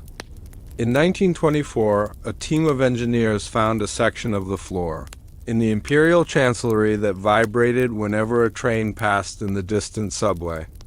They pulled back the marble slabs and found a vertical shaft that descended 60 feet into the earth. At the bottom of this shaft, they found a room that had been sealed with lead and iron since the reign of Joseph II. When they entered, the beam of their flashboards revealed walls that were completely white, but not from paint. They were white because they had been scratched so thoroughly that the top layer of stone had been turned to fine dust. The engineers described the feeling of the air as electrically heavy. They found no skeletons, no shackles, and no weapons. They only found the dust of the stone. This is the informative hook that anchors the story. It proves that the stone sigh was not an old wives' tale. It was a physical reality. The Hapsburgs had been living atop a room that was literally being ground into powder by the hands of the people inside it. The new government quickly resealed the shaft, citing structural instability, but the reports leaked to the local newspapers. For a brief moment, the people of Vienna realized that their beautiful palace was a machine for the erasure of men. Imagine, you are a guard in the year 1700. You are standing in the corridor of mirrors. The air is still, and the only sound is the rhythmic thud of your own heart. You have been told that the palace is the safest place in the world, protected by God and the might of the imperial army. But then it begins. A faint, dry sound like a fingernail moving across a chalkboard. It starts at the base of the wall and moves upward. It is slow, deliberate, and agonizingly patient. You try to move your feet, but the marble feels like it is clinging to your boots. You realize that the sound is not coming from the hallway. It is coming from inside the stone. The very material that represents the strength of the empire is vibrating with the desperation of the buried. You look at your own reflection in the mirrors, and for a second, you wonder if you are the one on the outside, or if you are simply a part of the decoration. The psychological layer here is the realization of total helplessness. The guard cannot stop the sound. He cannot open the stone. He can only listen. He is a witness to a crime that has no name and no end. The Tier 1 audience feels this tension as a bridge to their own modern anxieties. It is the feeling of knowing that something is wrong beneath the surface of a perfect life, but being unable to touch it. The scratching is the sound of the repressed returning to the light. It is the sound of a truth that refuses to be forgotten. Vienna is built on a foundation of limestone and clay, a soft, porous geology that is perfect for the construction of labyrinths. The Habsburgs exploited this geological weakness to build their psychological fortress. The limestone acted as a natural amplifier. Because it is porous, it carries sound over long distances, unlike dense granite or basalt. The entire city center of Vienna is effectively a giant sounding board. The scratching wasn't just limited to the palace. During the height of the imperial regime, residents of the nearby Kohlmarkt reported hearing the same sounds in their cellars. The labyrinth was leaking. The secret was so vast that the very earth could not contain it. This is an informative detail that adds a layer of reality to the story. The ancient Vienna of your dreams was actually a city that hummed with the sound of its own subterranean secrets. The royalty were obsessed with geology. They employed a court mineralogist whose job was not to find gold, but to monitor the stability of the tunnels. He had to ensure that the scratching didn't become so loud that it could be heard in the public plazas. He used lead weights and water levels to measure the vibrations of the palace walls. He was the guardian of the silence. He knew that if the stone ever spoke too loudly, the mandate of the Habsburgs would shatter. They were a dynasty balanced on a precarious shelf of limestone. Held up by the myth of their own perfection, the impact of the scratched stone was most profound on the royal children. Born into a world of absolute luxury, they were nonetheless haunted by the building ghost. Young archdukes and archduchesses would wake up in the middle of the night, claiming that the walls were trying to tell them a secret. The imperial doctors diagnosed this as royal melancholy or the Hapsburg vapors. They treated it with herbal tinctures and long walks in the gardens of Schönbrunn, but they never told the children the truth. They never explained that the sound was real. This created a generational trauma, a deep-seated fear of the very home that was supposed to protect them. The children grew up into emperors who were suspicious, isolated, and prone to bouts of extreme paranoia. They saw betrayal in every shadow because they had been hearing the sound of betrayal since they were in the cradle. The labyrinth had claimed their minds long before it claimed their bodies. To the American audience, this is a powerful narrative of inherited guilt. The Hapsburgs were wealthy beyond measure, but they were the poorest people in the world because they couldn't even trust the floor they walked on. They were the masters of an empire, but they were the slaves of a sound. Every decision they made, every war they started, was influenced by the rhythmic scratching beneath their feet. It was the background noise of their entire lives. One of the most informative aspects of the Hapsburg architecture is the bellows system. Because the tunnels were so deep, they required a constant supply of fresh air to prevent the prisoners and guards from suffocating. The architects developed a system of giant leather bellows hidden in the attics of the palace that were operated by teams of laborers. 24 hours a day, these bellows pushed air down through a series of ceramic pipes hidden inside the walls. But these pipes also acted as voice tubes. This was the dead man's telephone. A whisper at the bottom of the tunnel could travel through the ceramic pipes and emerge in the kitchen or the servants' quarters. The scratching was often accompanied by these whispers, fragmented, distorted, and terrifyingly intimate. The laborers who worked the bellows were often deafened by the constant noise. A deliberate choice by the palace to ensure they couldn't hear the secrets traveling through the pipes. They were the silent engines of a loud deception. They spent their lives pumping air into a graveyard, unaware that they were the ones keeping the scratching alive. Without the air, the silence would have been total. But the Hapsburgs needed their prisoners alive so the scratching could continue.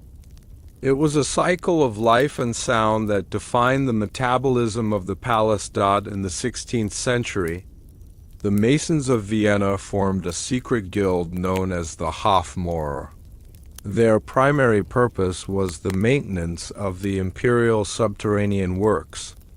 To join this guild, a Mason had to undergo a ritual where his hands were pressed against the cold marble until they went numb. This symbolized his commitment to the stone. Over his own flesh, these Masons were the only ones who knew the true extent of the labyrinth. They had maps that were written in a specialized cipher, using the veins in the marble as landmarks. If a stone began to crack from the pressure of the scratching, it was their job to replace it before anyone noticed. They were the surgeons of the palace, constantly repairing the skin of a dying giant. They lived in a special district of the city, isolated from the other guilds. They were forbidden from marrying outside their own ranks. This ensured that the secret of the scratched stone remained within a closed loop of blood and limestone. They were the human counterparts to the marble, cold, silent, and structurally essential. Their entire existence was dedicated to the preservation of a lie. When one of these masons died, he was buried in the very tunnels he had maintained, his body becoming a part of the foundation he had spent his life protecting. Every morning at 4 o'clock, a team of 20 women would scrub the marble floors of the Hapsburg with a mixture of vinegar and white sand. This was not just for cleanliness. The sand helped to buff away the micro vibrations of the stone. It was a ritual of purification, a way of resetting the palace for the new day. The head of these cleaners was a woman who held the title of the keeper of the surface. She was responsible for checking the marble for stress fractures. If she found a crack that followed the pattern of a human hand, she would mark it with a piece of red chalk. By noon, the Hofmaurer would have replaced the stone. This is the poetic build that fascinates the listener. The palace was in a constant state of self-repair, like a body trying to heal a wound that refused to close. The cleaning was a desperate attempt to maintain the divinity of the surface.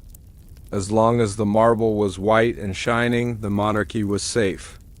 But the cleaners knew that the sand was getting coarser every year. They knew that the stone was getting thinner. They were the first to realize that the labyrinth was winning. They were the ones who saw the truth in the water they poured out at the end of their shift water that was gray with the dust of the empire's sold out by the mid-1800s. The scratching had become so prominent that even foreign dignitaries began to comment on it. During the Congress of Vienna, a Russian diplomat wrote in his memoirs that the Hapsburg sounded like a giant insect was trying to escape its shell. The Hapsburgs responded by increasing the number of palace musicians. They played waltzes in every room at every hour to create a sound curtain. This is an informative historical moment.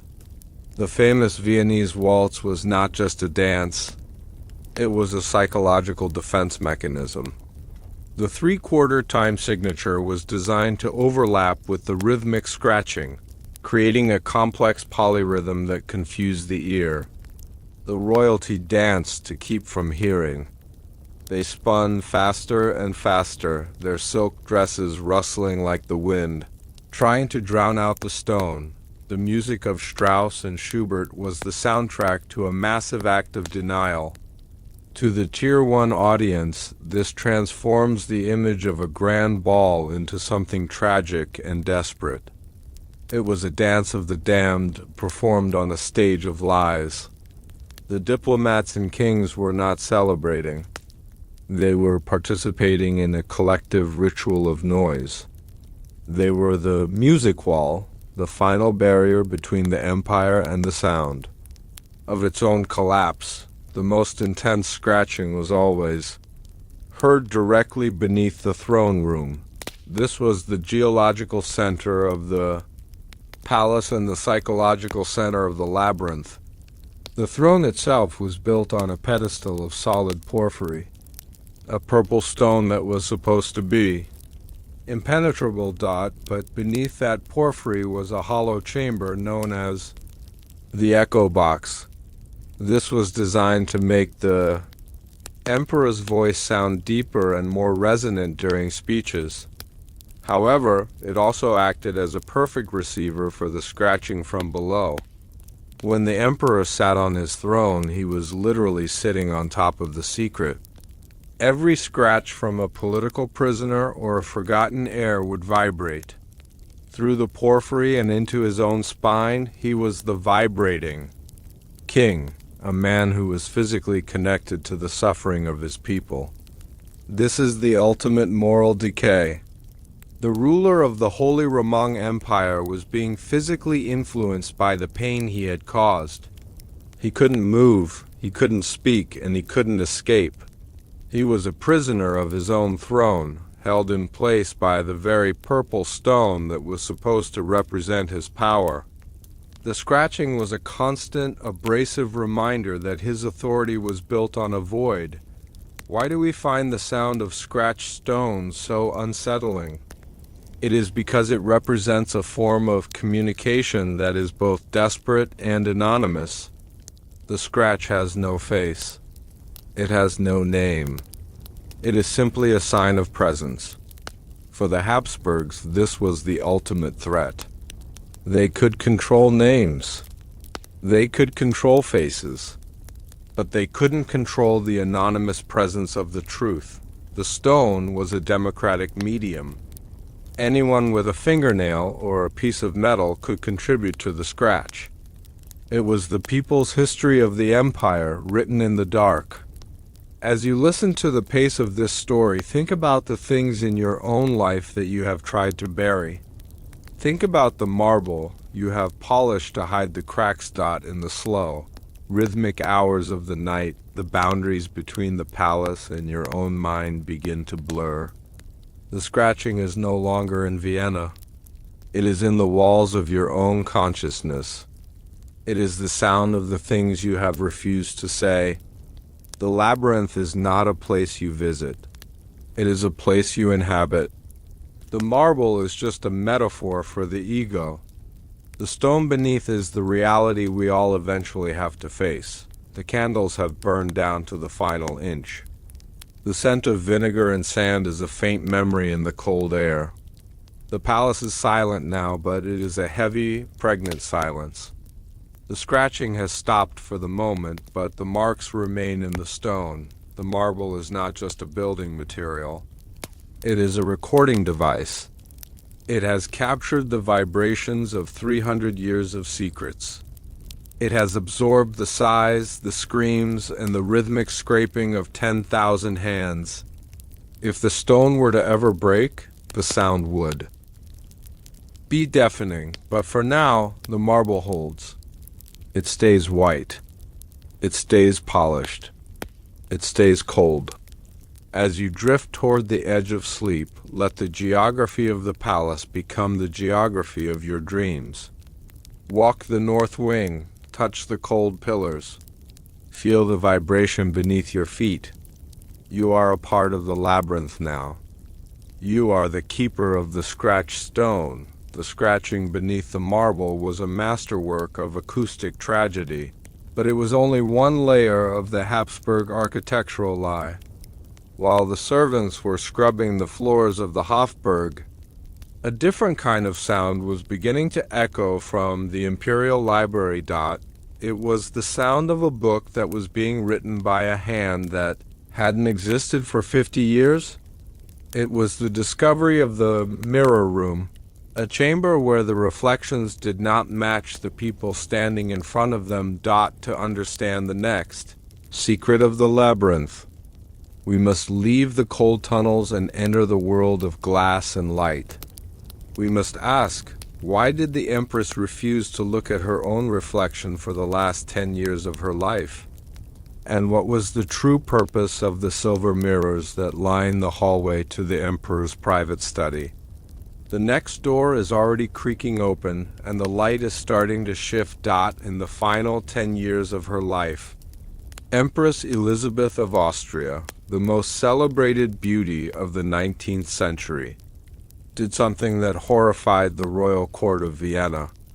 She did not just age. She was erased.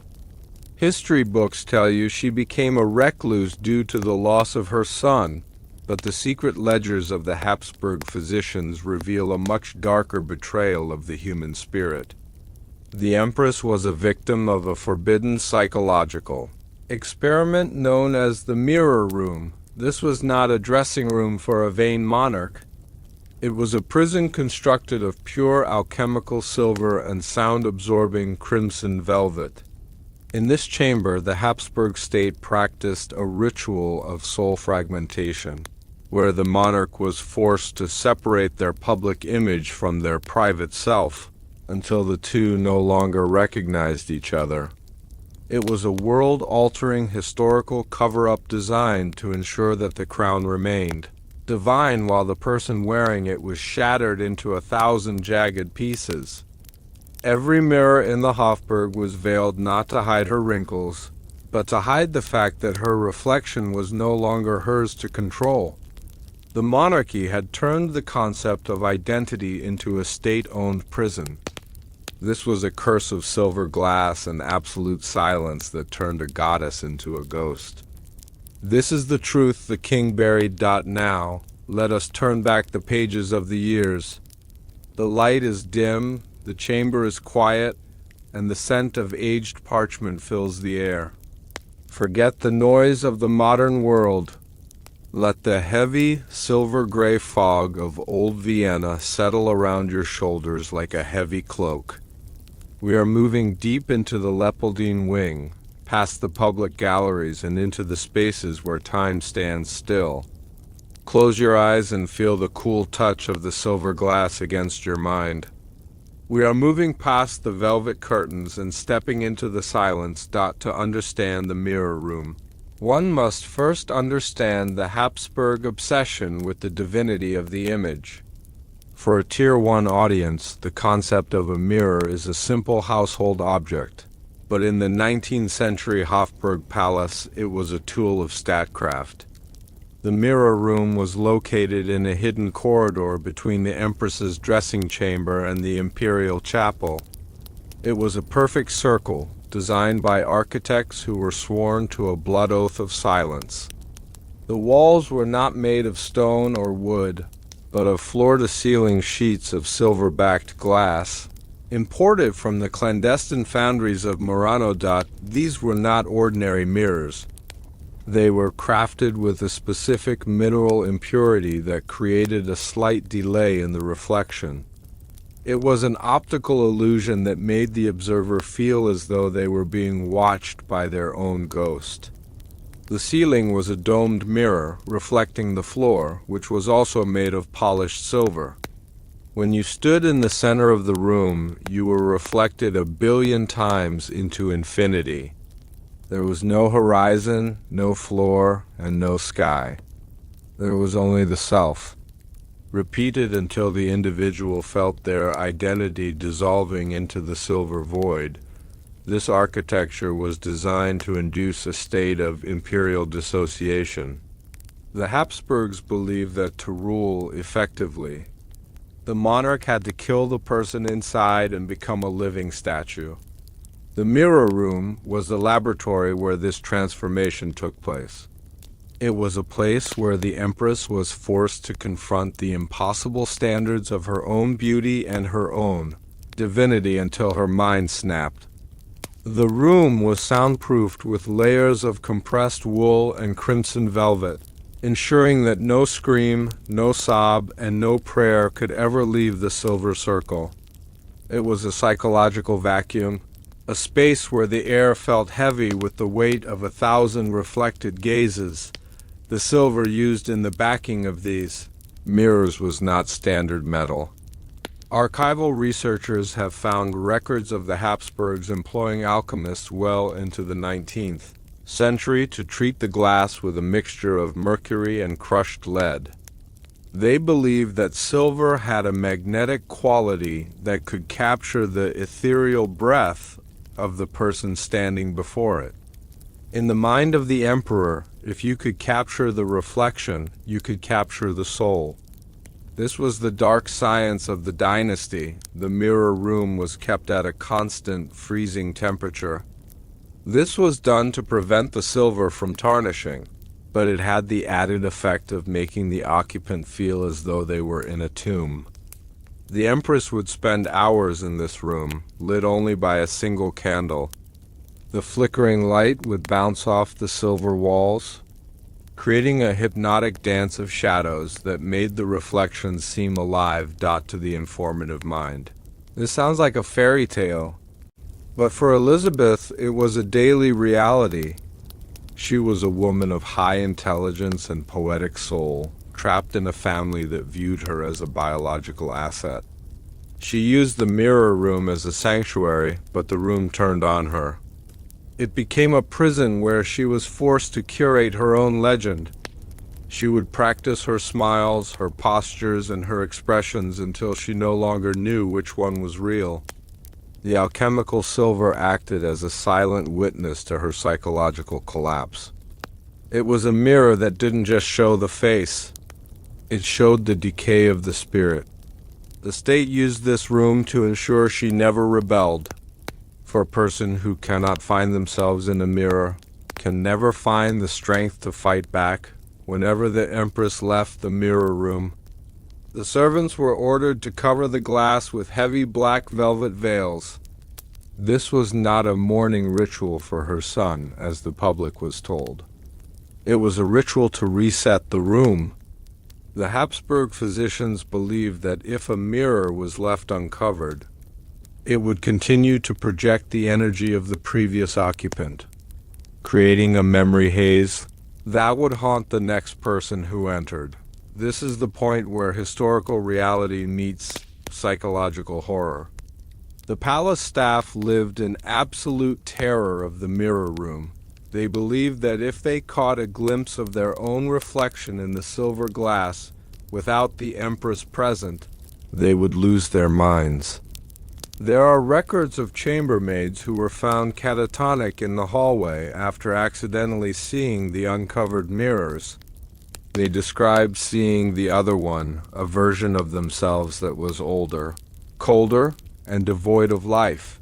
The velvet was the only thing that kept the curse contained. The Empress herself began to insist that all mirrors in her presence be veiled. She could no longer bear to see the fragmented versions of herself that she had created in the silver room. She began to live in a world of shadows, her face hidden behind thick lace veils and her mirrors hidden behind black cloth. The state encouraged this, for a veiled empress was an enigma that they could control. They could replace her with body doubles, they could issue proclamations in her name, and no one would ever know the difference. The veil was not a sign of grief. It was the final wall of the prison. The mirror room was not just a visual prison. It was an acoustic one. Total silence is a powerful psychological weapon. In the Leopoldine wing, the walls were so thick and the carpet so deep that sound died before it could travel 10 feet. Within the mirror room itself, the silence was absolute. There was no wind, no ticking of clocks, and no sound of footsteps. When the Empress stood in the center of the silver circle, the only sound she could hear was the beat of her own heart and the rush of blood in her ears. For a Tier 1 listener, this sensory deprivation is the most terrifying aspect of the labyrinth. It is a state where the brain begins to hallucinate sounds to fill the void. Elizabeth reported hearing whispers coming from the mirrors' voices of the ancestors who had used the room before her. Reminding her of her duty and her destiny, she began to talk to her reflections, treating them as separate entities. She would argue with the Empress of the Glass, the one who was perfect and cold, while the Elizabeth of the Flesh wept in the dark. The silence was the catalyst for her dissociation. The state had effectively divided her mind, creating a divine persona for the public and a broken, silent ghost for the palace. This was the ultimate moral failure of the Hapsburgs. They didn't just rule their subjects. They colonized the internal worlds of their own family members. The silence was the medium of their control, a soft, suffocating pressure that ensured no truth could ever be spoken. In 1924, after the fall of the monarchy, a cache of documents was found in a hidden compartment of the imperial apothecary. These were the black journals of the royal physicians. They provide be deafening, but for now, the marble holds. It stays white. It stays polished. It stays cold. As you drift toward the edge of sleep, let the geography of the palace become the geography of your dreams. Walk the north wing, touch the cold pillars. Feel the vibration beneath your feet. You are a part of the labyrinth now.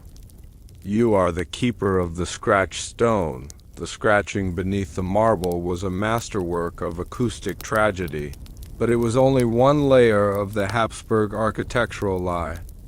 While the servants were scrubbing the floors of the Hofburg, a different kind of sound was beginning to echo from the Imperial Library. It was the sound of a book that was being written by a hand that hadn't existed for 50 years. It was the discovery of the mirror room, a chamber where the reflections did not match the people standing in front of them. To understand the next secret of the labyrinth, we must leave the cold tunnels and enter the world of glass and light. We must ask, why did the Empress refuse to look at her own reflection for the last 10 years of her life? And what was the true purpose of the silver mirrors that line the hallway to the Emperor's private study? The next door is already creaking open, and the light is starting to shift. In the final 10 years of her life, Empress Elizabeth of Austria, the most celebrated beauty of the 19th century, did something that horrified the royal court of Vienna. She did not just age. She was erased.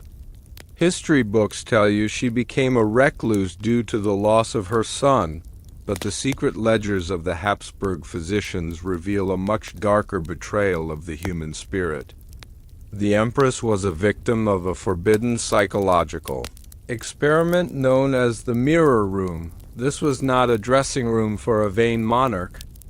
It was a prison constructed of pure alchemical silver and sound-absorbing crimson velvet. In this chamber, the Habsburg state practiced a ritual of soul fragmentation, where the monarch was forced to separate their public image from their private self until the two no longer recognized each other. It was a world-altering historical cover-up designed to ensure that the crown remained divine while the person wearing it was shattered into 1,000 jagged pieces. Every mirror in the Hofburg was veiled not to hide her wrinkles, but to hide the fact that her reflection was no longer hers to control. The monarchy had turned the concept of identity into a state-owned prison. This was a curse of silver glass and absolute silence that turned a goddess into a ghost. This is the truth the king buried. Now, let us turn back the pages of the years. The light is dim, the chamber is quiet, and the scent of aged parchment fills the air. Forget the noise of the modern world. Let the heavy, silver-gray fog of old Vienna settle around your shoulders like a heavy cloak. We are moving deep into the Leopoldine wing, past the public galleries and into the spaces where time stands still. Close your eyes and feel the cool touch of the silver glass against your mind. We are moving past the velvet curtains and stepping into the silence. To understand the mirror room, one must first understand the Habsburg obsession with the divinity of the image. For a Tier 1 audience, the concept of a mirror is a simple household object, but in the 19th century Hofburg Palace, it was a tool of statecraft. The mirror room was located in a hidden corridor between the Empress's dressing chamber and the imperial chapel. It was a perfect circle, designed by architects who were sworn to a blood oath of silence. The walls were not made of stone or wood, but of floor-to-ceiling sheets of silver-backed glass. Imported from the clandestine foundries of Murano. These were not ordinary mirrors. They were crafted with a specific mineral impurity that created a slight delay in the reflection. It was an optical illusion that made the observer feel as though they were being watched by their own ghost. The ceiling was a domed mirror reflecting the floor, which was also made of polished silver. When you stood in the center of the room, you were reflected 1 billion times into infinity. There was no horizon, no floor, and no sky. There was only the self, repeated until the individual felt their identity dissolving into the silver void. This architecture was designed to induce a state of imperial dissociation. The Habsburgs believed that to rule effectively, the monarch had to kill the person inside and become a living statue. The mirror room was the laboratory where this transformation took place. It was a place where the Empress was forced to confront the impossible standards of her own beauty and her own divinity until her mind snapped. The room was soundproofed with layers of compressed wool and crimson velvet, ensuring that no scream, no sob, and no prayer could ever leave the silver circle. It was a psychological vacuum, a space where the air felt heavy with the weight of 1,000 reflected gazes. The silver used in the backing of these mirrors was not standard metal. Archival researchers have found records of the Habsburgs employing alchemists well into the 19th century to treat the glass with a mixture of mercury and crushed lead. They believed that silver had a magnetic quality that could capture the ethereal breath of the person standing before it. In the mind of the emperor, if you could capture the reflection, you could capture the soul. This was the dark science of the dynasty. The mirror room was kept at a constant, freezing temperature. This was done to prevent the silver from tarnishing, but it had the added effect of making the occupant feel as though they were in a tomb. The empress would spend hours in this room, lit only by a single candle. The flickering light would bounce off the silver walls, creating a hypnotic dance of shadows that made the reflections seem alive to the informative mind. This sounds like a fairy tale, but for Elizabeth it was a daily reality. She was a woman of high intelligence and poetic soul, trapped in a family that viewed her as a biological asset. She used the mirror room as a sanctuary, but the room turned on her. It became a prison where she was forced to curate her own legend. She would practice her smiles, her postures, and her expressions until she no longer knew which one was real. The alchemical silver acted as a silent witness to her psychological collapse. It was a mirror that didn't just show the face. It showed the decay of the spirit. The state used this room to ensure she never rebelled. For a person who cannot find themselves in a mirror, can never find the strength to fight back. Whenever the empress left the mirror room, the servants were ordered to cover the glass with heavy black velvet veils. This was not a mourning ritual for her son, as the public was told. It was a ritual to reset the room. The Hapsburg physicians believed that if a mirror was left uncovered, it would continue to project the energy of the previous occupant, creating a memory haze that would haunt the next person who entered. This is the point where historical reality meets psychological horror. The palace staff lived in absolute terror of the mirror room. They believed that if they caught a glimpse of their own reflection in the silver glass without the empress present, they would lose their minds. There are records of chambermaids who were found catatonic in the hallway after accidentally seeing the uncovered mirrors. They described seeing the other one, a version of themselves that was older, colder, and devoid of life. The velvet was the only thing that kept the curse contained. The empress herself began to insist that all mirrors in her presence be veiled. She could no longer bear to see the fragmented versions of herself that she had created in the silver room. She began to live in a world of shadows, her face hidden behind thick lace veils and her mirrors hidden behind black cloth. The state encouraged this, for a veiled empress was an enigma that they could control. They could replace her with body doubles, they could issue proclamations in her name, and no one would ever know the difference. The veil was not a sign of grief. It was the final wall of the prison. The mirror room was not just a visual prison. It was an acoustic one. Total silence is a powerful psychological weapon. In the Leopoldine wing, the walls were so thick and the carpet so deep that sound died before it could travel 10 feet. Within the mirror room itself, the silence was absolute. There was no wind, no ticking of clocks, and no sound of footsteps. When the empress stood in the center of the silver circle, the only sound she could hear was the beat of her own heart and the rush of blood in her ears. For a Tier 1 listener, this sensory deprivation is the most terrifying aspect of the labyrinth. It is a state where the brain begins to hallucinate sounds to fill the void. Elizabeth reported hearing whispers coming from the mirror's voices of the ancestors who had used the room before her. Reminding her of her duty and her destiny, she began to talk to her reflections, treating them as separate entities. She would argue with the Empress of the Glass, the one who was perfect and cold, while the Elizabeth of the Flesh wept in the dark. The silence was the catalyst for her dissociation. The state had effectively divided her mind, creating a divine persona for the public and a broken, silent ghost for the palace.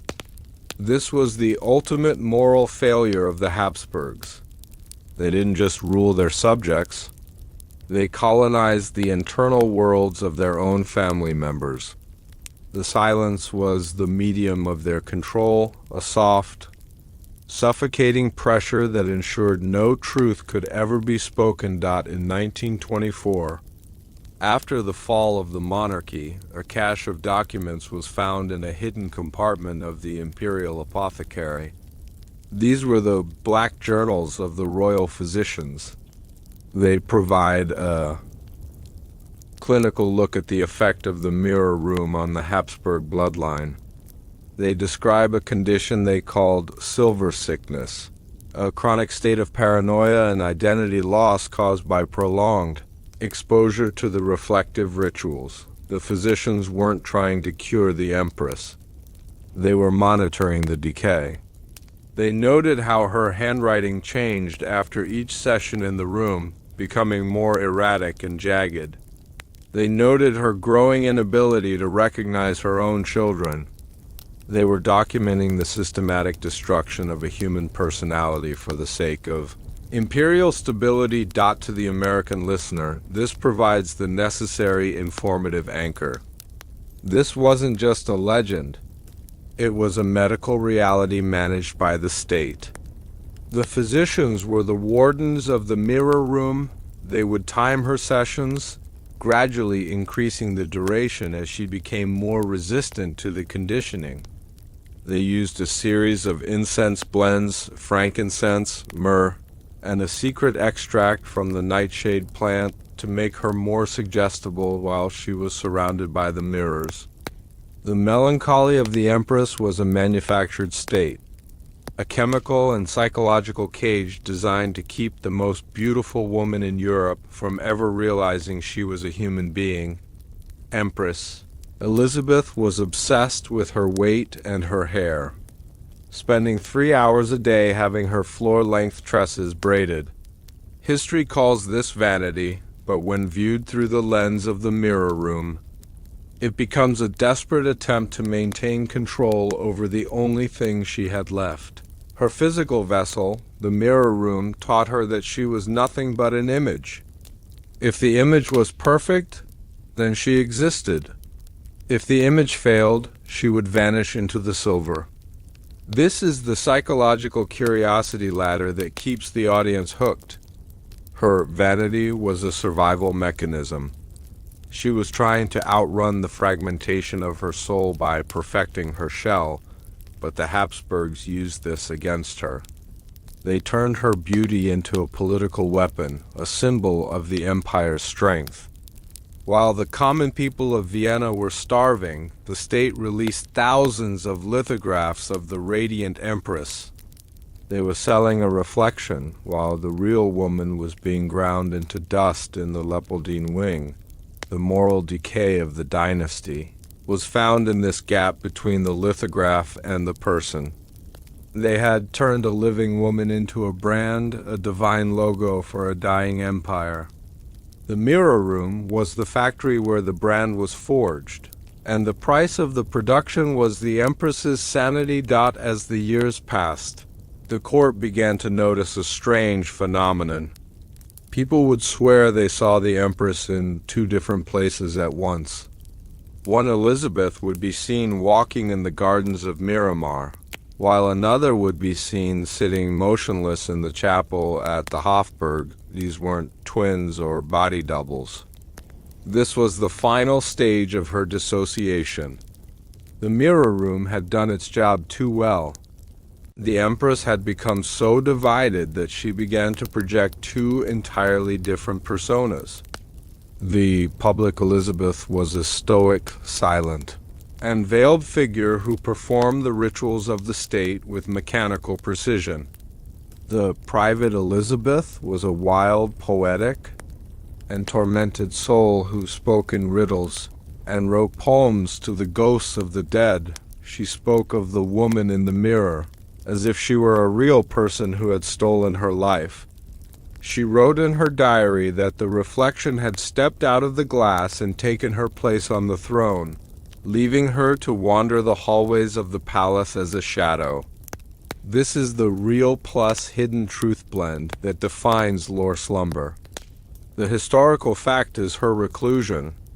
The hidden truth is the psychological ritual that forced her into it. The state didn't care which Elizabeth was real as long as one of them wore the crown. They had successfully replaced a person with a ghost, and they used the mirror room to maintain the illusion until the very day she was assassinated. In 1898, Elizabeth was stabbed to death by an anarchist in Geneva. The world was shocked, but the secret record suggests that the Hapsburg court felt a strange sense of relief. The empress had become too unpredictable. The mirror room had broken her so thoroughly that she was no longer a reliable symbol for the state. Her death was the final act of the ritual. The state finally had a perfect image of her that would never change, never age, and never speak back. They turned her into a martyr of beauty, a tragic figure of romance, erasing all traces of the psychological prison she had inhabited. They destroyed the mirror room within weeks of her funeral. The silver glass was smashed, the velvet veils were burned, and the hidden corridor was walled up with thick limestone. They wanted to ensure that no one would ever find the laboratory where the empress was erased. They replaced the room with a solid wall, making the Leopoldine wing look as though the secret chamber had never existed. But they couldn't erase the memory of the mirrors. The servants continued to hear the sound of glass shattering in the middle of the night. They continued to see a veiled figure standing in the hallway where the door used to be.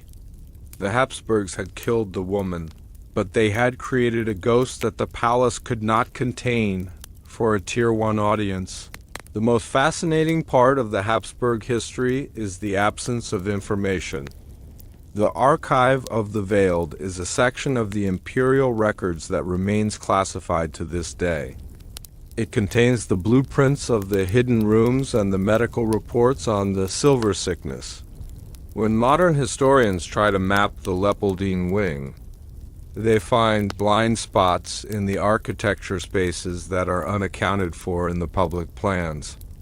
These are the remnants of the mirror room. The state's erasure was almost perfect, but they forgot about the math. The measurements of the internal hallways don't match the external walls. There is a void of exactly 20 feet in the heart of the palace. This void is the psychological center of the Hapsburg labyrinth.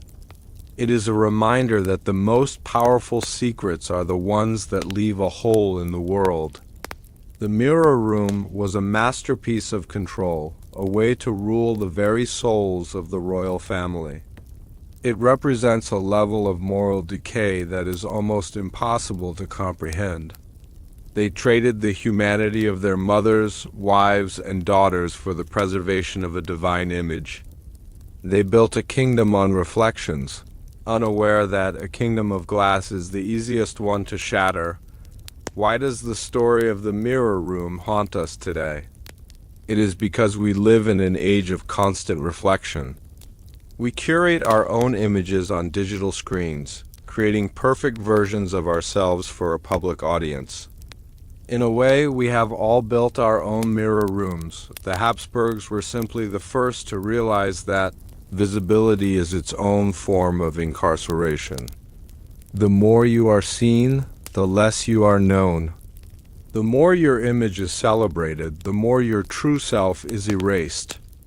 Empress Elizabeth was the first modern celebrity, a woman who was famous for being a reflection.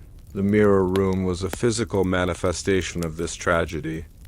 It was a place where she was forced to confront the fact that she was a product of the state.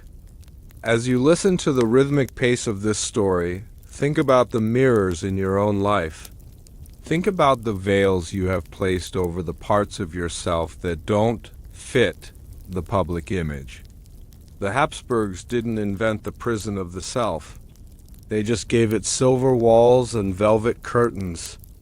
They showed us that the most terrifying cage is the one where the bars are made of your own face, even today. Visitors to the Hofburg report a strange feeling in the Leopoldine wing. They describe a sense of being watched from the walls.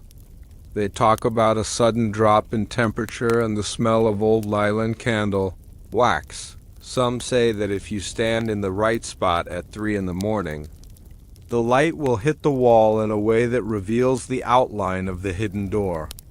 They say you can hear a faint, rhythmic sound like someone brushing their hair for hours in total silence. It is the sound of Elizabeth, still trying to find her way out of the reflections. The silver glass may be gone, but the vibration of her agony remains in the stone. The mirror room was a masterclass in psychological architecture. It was built to last longer than the people it contained. It was a monument to the Hapsburg belief that the dynasty is eternal, but the individual is disposable. The silver was a lie, the velvet was a lie, and the silence was a lie. The only truth was the fragmentation of the soul, the glassmakers of Murano, who created the silver mirrors for the mirror room, were part of a secret guild. They were forbidden from sharing the recipe for the delayed glass under penalty of death. They believed that they were creating a spiritual lens, a way to see into the other world. This adds an informative layer of historical mysticism. The Habsburgs weren't just using science. They were using a form of high-stakes industrial espionage. They wanted the best tools to manage their psychological empire. The glass was designed to be deep. It had a clarity that seemed to pull the observer into the reflection. This depth was what caused the dissociation. It felt as though you could step into the mirror and leave your troubles behind. For Elizabeth, the temptation to enter the glass world was constant. She began to prefer the reflection to the reality. She saw the mirror as a doorway to a place where she was finally free of the Habsburg jaw and the Habsburg curse. But the doorway was a trap. Every time she stepped toward the reflection, she lost a little more of her original self. The Murano glass was a spiritual snare, a masterpiece of art that became a tool of total destruction. When the mirror room was finally dismantled, the silver was melted down. It was turned into coins and metals to pay for the mounting debts of the empire. The Habsburgs literally spent the material of their secrets to buy a few more years of power, but the people who received the silver coins reported a strange streak of bad luck. They said the money felt cold to the touch and that they could see faces in the polished metal. The energy of the mirror room had infected the currency of the state. It was a fitting end for a dynasty that had turned people into assets. The silver dream of the Habsburgs was a nightmare for everyone else. They had built a world of reflections where no one could see the truth. They had created a language of symbols and images to hide the fact that they were a family in decay. The mirror room was the heart of this deception, a place where the image was king and the king was an image. The story of the mirror room is a story of the final veil. We all have a part of ourselves that we hide from the world, a secret room where we keep our truest reflections. The Habsburgs simply made that room part of the palace architecture. They showed us that power is not just about ruling territory. It is about ruling the internal world. They used silver, velvet, and silence to build a prison that had no bars, only reflections. They turned beauty into a cage and divinity into a curse. As you drift closer to the edge of sleep, imagine the black velvet veils falling over the silver mirrors. Imagine the silence of the Leopoldine wing filling your mind. The reflections are fading, the infinity of images is narrowing down to a single point of light. You are no longer being watched. You are no longer an image for the state. You are simply yourself, in the quiet, in the dark, far away from the silver room. One final informative detail remains from the archival research. The mirror room was built with a floor that was slightly convex. This meant that if you stood anywhere but the exact center, your reflection would be distorted. This was a deliberate design choice. It was a physical reminder that there was only one correct way to exist in the Hapsburg world. If you stepped out of line, even by an inch, your image would become monstrous. The state used geometry to enforce moral and psychological compliance. The empress spent her life trying to stay in the exact center of the room. She was terrified of the distortion, terrified of seeing the monster that the silver room wanted her to be. She became a prisoner of a single point of space. This is the ultimate symbol of the Hapsburg labyrinth. It was a world where there was only one path, and any deviation was a descent into madness. The mirror room was the final test of the soul, a place where the only way to survive was to stop being human and become a perfect. Central reflection. In her final years, Elizabeth did not speak to anyone but her closest servants. She had embraced the silence of the mirror room as her only true home. She had become the ghost that the state wanted her to be. She would sit for hours in a darkened room, her face covered by a black fan, her eyes closed. She was no longer looking at the world, and she was no longer looking at the glass. She had finally closed the door on the reflections. The state was satisfied. They had a queen who was a perfect symbol, a woman who had no needs, no voice, and no presence. They had achieved the ultimate goal of the Hapsburg protocol. They had created a monarch who was nothing but a memory. The mirror room was the tool of this creation, a psychological prison that was as beautiful as it was deadly. It remains a dark stain on the history of Vienna, a reminder of what happens when we value the image over the person. The mirror room was a masterwork of psychological architecture, but it was only one part of the Hapsburg labyrinth. While the empress was being erased in the Leopoldine wing, a different kind of ritual was taking place in the imperial kitchens. It was a secret that involved the very food the royal family ate, a protocol of biological manipulation that was designed to ensure the physical immortality of the bloodline. They were not just controlling the mind. They were controlling the flesh. To understand the next layer of the moral decay, we must leave the silver mirrors and enter the world of the silent servants, the generation of guards and cooks who traded their tongues for imperial gold. We must ask, why did the royal meals always taste of iron and roses? And what was the true purpose of the banquet where no one was allowed to swallow? The next door is already creaking open, and the scent of the kitchens is starting to change. In the grand halls of the 17th century Hofburg Palace, there was a generation of men who walked with the weight of an empire on their shoulders and the taste of cold metal in their mouths. These were the silent servants, a forbidden order of palace guards and household staff, who committed the ultimate sacrifice to protect the moral decay of the Hapsburg bloodline. History suggests they were simply loyal, but the secret ledgers of the imperial treasury reveal a much darker betrayal. These men did not just take an oath of silence. They traded their very capacity to speak for a life of imperial gold and shielded comfort. It was a world-altering historical cover-up designed to ensure that the screams of the broken heirs and the whispers of the royal conspiracies never crossed the threshold of the palace gates. For every secret they carried, they were paid in specialized gold ducats, coins that were marked with a broken key, a symbol of their permanent silence. This was a curse of greed and necessity that turned human beings into living walls. The monarchy knew that a tongue could be bought, but a silenced soul was an eternal guarantee.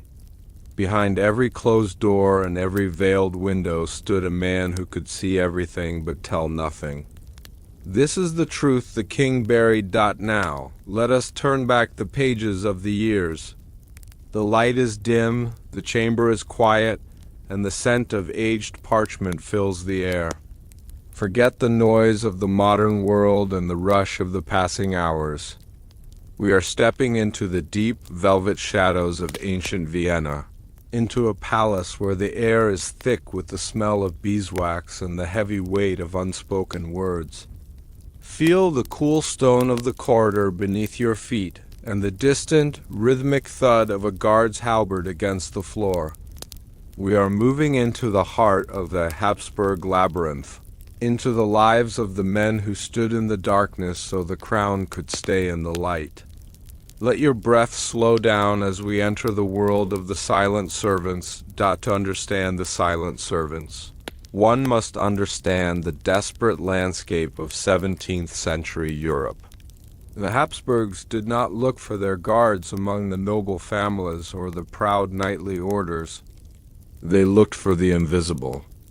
They sought out men who had been shattered by the wars, orphans with no names, and veterans who had lost everything but their strength. These were men for whom a warm bed and a steady supply of meat were worth more than the freedom of speech. The recruitment was a ritual of absolute erasure. A candidate would be brought into a small, windowless room in the basement of the Leopoldine wing. There, they were presented with a choice that would define the rest of their natural lives.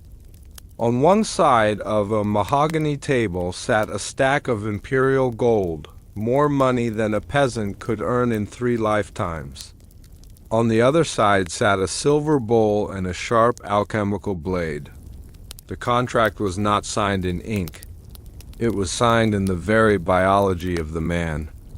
While many believe the term silent was a metaphor, archival fragments from the private journals of the court surgeons suggest a more physical reality for the most inner circle of the guard. For those assigned to the highest security zones, the rooms where the broken heirs were kept, the silence was made permanent. This was the forbidden protocol of the golden tongue. By removing the physical ability to speak, the Hapsburgs ensured that no bribe from a foreign power and no moment of drunken weakness could ever compromise. The secrets of the dynasty. The men were given a new identity, a number, and a uniform of black and gold. They were no longer human beings. They were biological extensions of the palace architecture. They were the human locks on the doors of history. The gold used to pay these servants was not standard currency. It was minted in a secret foundry beneath the city, treated with a mixture of copper and lead to give it a specific, dull weight. These were the ghost ducats. Each coin bore the image of the emperor on one side and a key with a snapped blade on the other. This was a constant ecological reminder of the bargain they had made. To a Tier 1 listener, the sophistication of this control is staggering. The Habsburgs understood that money is not just a tool for commerce, but a tool for psychological incarceration. The servants were allowed to accumulate this wealth, but they were forbidden from spending it outside the palace walls. They lived in a gilded cage, surrounded by luxury they could never truly enjoy in the company of the world they once knew.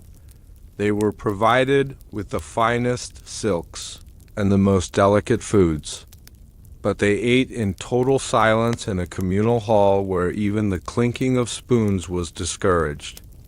The atmosphere in these quarters was one of heavy, artificial peace. The men would sit across from each other, eyes fixed on their plates, sharing a bond of shared trauma that could never be expressed. They were the most well-fed prisoners in the world. The gold in their chests grew heavier every year, a mounting price for a soul that was being slowly eroded by the silence. This was the moral decay of the empire at its most intimate level. The state was not just governing a territory. It was owning the very breath of its subjects. The gold was the anchor that kept them moored to the palace, preventing them from ever drifting back into the reality of the common man. Imagine standing guard at the end of a long, dark hallway in the north wing of the Hofburg. The year is 1672. Your black boots are silent on the thick crimson carpets. To your left is a door that has not been opened in 10 years. Behind it, you can hear a faint, scratching sound and the occasional low moan of a prince who was born with a mind that the church calls cursed. You are the only person in the world who hears these sounds daily. You know the exact rhythm of the prince's pacing. You know the sound of his weeping, but you have no way to tell anyone. You cannot go to a tavern and describe the horror. You cannot confess it to a priest, for even the palace confessors are part of the web. You are a witness to a crime that has no end. The psychological weight of this unspoken knowledge is a slow-acting poison. The silent servants often developed a specialized form of communication, using only their eyes and the subtle positioning of their hands on their weapons. They created a secret language of the void. A slight tilt of the halberd meant the emperor was approaching. A double blink meant the prisoner was agitated. They were like a network of sensors, a human nervous system for a building that was full of rot. They lived in a state of hypervigilance, their ears becoming unnaturally sensitive to the sounds of the palace. They could hear the rustle of a silk dress 3 rooms away. They could hear the dripping of a candle in the library. They were the ears of the Hapsburgs, filtered through a mouth of gold. One of the most disturbing rituals in the Hapsburg labyrinth was the silent banquet. Once a year, the emperor would host a dinner for the highest-ranking members of the silent order. It was an act of grim recognition for their sacrifice. The table was set with the imperial silver and the finest crystal, but the room was entirely devoid of music or conversation. The emperor would sit at the head of the table, looking down at 20 men who had given up their voices to protect his throne. He would raise a glass of dark Hungarian wine, and the men would raise theirs in return. No toast was spoken. The only sound was the liquid pouring and the soft movement of the chairs. This banquet was a masterpiece of atmospheric tension. To the American audience, it represents the ultimate power move. The emperor was acknowledging their service while simultaneously reminding them of their powerlessness. He was the only one allowed to speak, yet he often chose to remain silent as well, basking in the absolute control he held over the room. The food served was always rich in iron and roses, a strange culinary tradition that was said to strengthen the blood of those who lived in the shadows. The servants who moved between the guests were also silent, their feet wrapped in soft wool to ensure no sound disturbed the imperial quiet. It was a dinner of ghosts, a feast for a dynasty that was feeding on its own humanity. After the meal, each man was handed a single heavy ducat, and they would file out of the room back to their posts, the taste of the wine lingering like a memory of a world they no longer belonged to. What happens to a man when he cannot speak? Psychological storytelling specialists suggest that the internal monologue of the silent servants became a chaotic storm of suppressed emotion. Without the outlet of speech, their thoughts became more vivid and more dangerous. They began to project their own feelings onto the objects around them. A statue in the hallway became a confidant. A flickering candle became a sign from a forgotten god. They lived in a world of intense internal mythology. They were the keepers of the labyrinth of the mind. Some of them would spend their off hours carving intricate patterns into the wooden beams of their quarters, a silent scream frozen in oak. They were also the observers of the royal family's most private failures. They saw the empress in her moments of despair. They saw the archdukes in their moments of cruelty.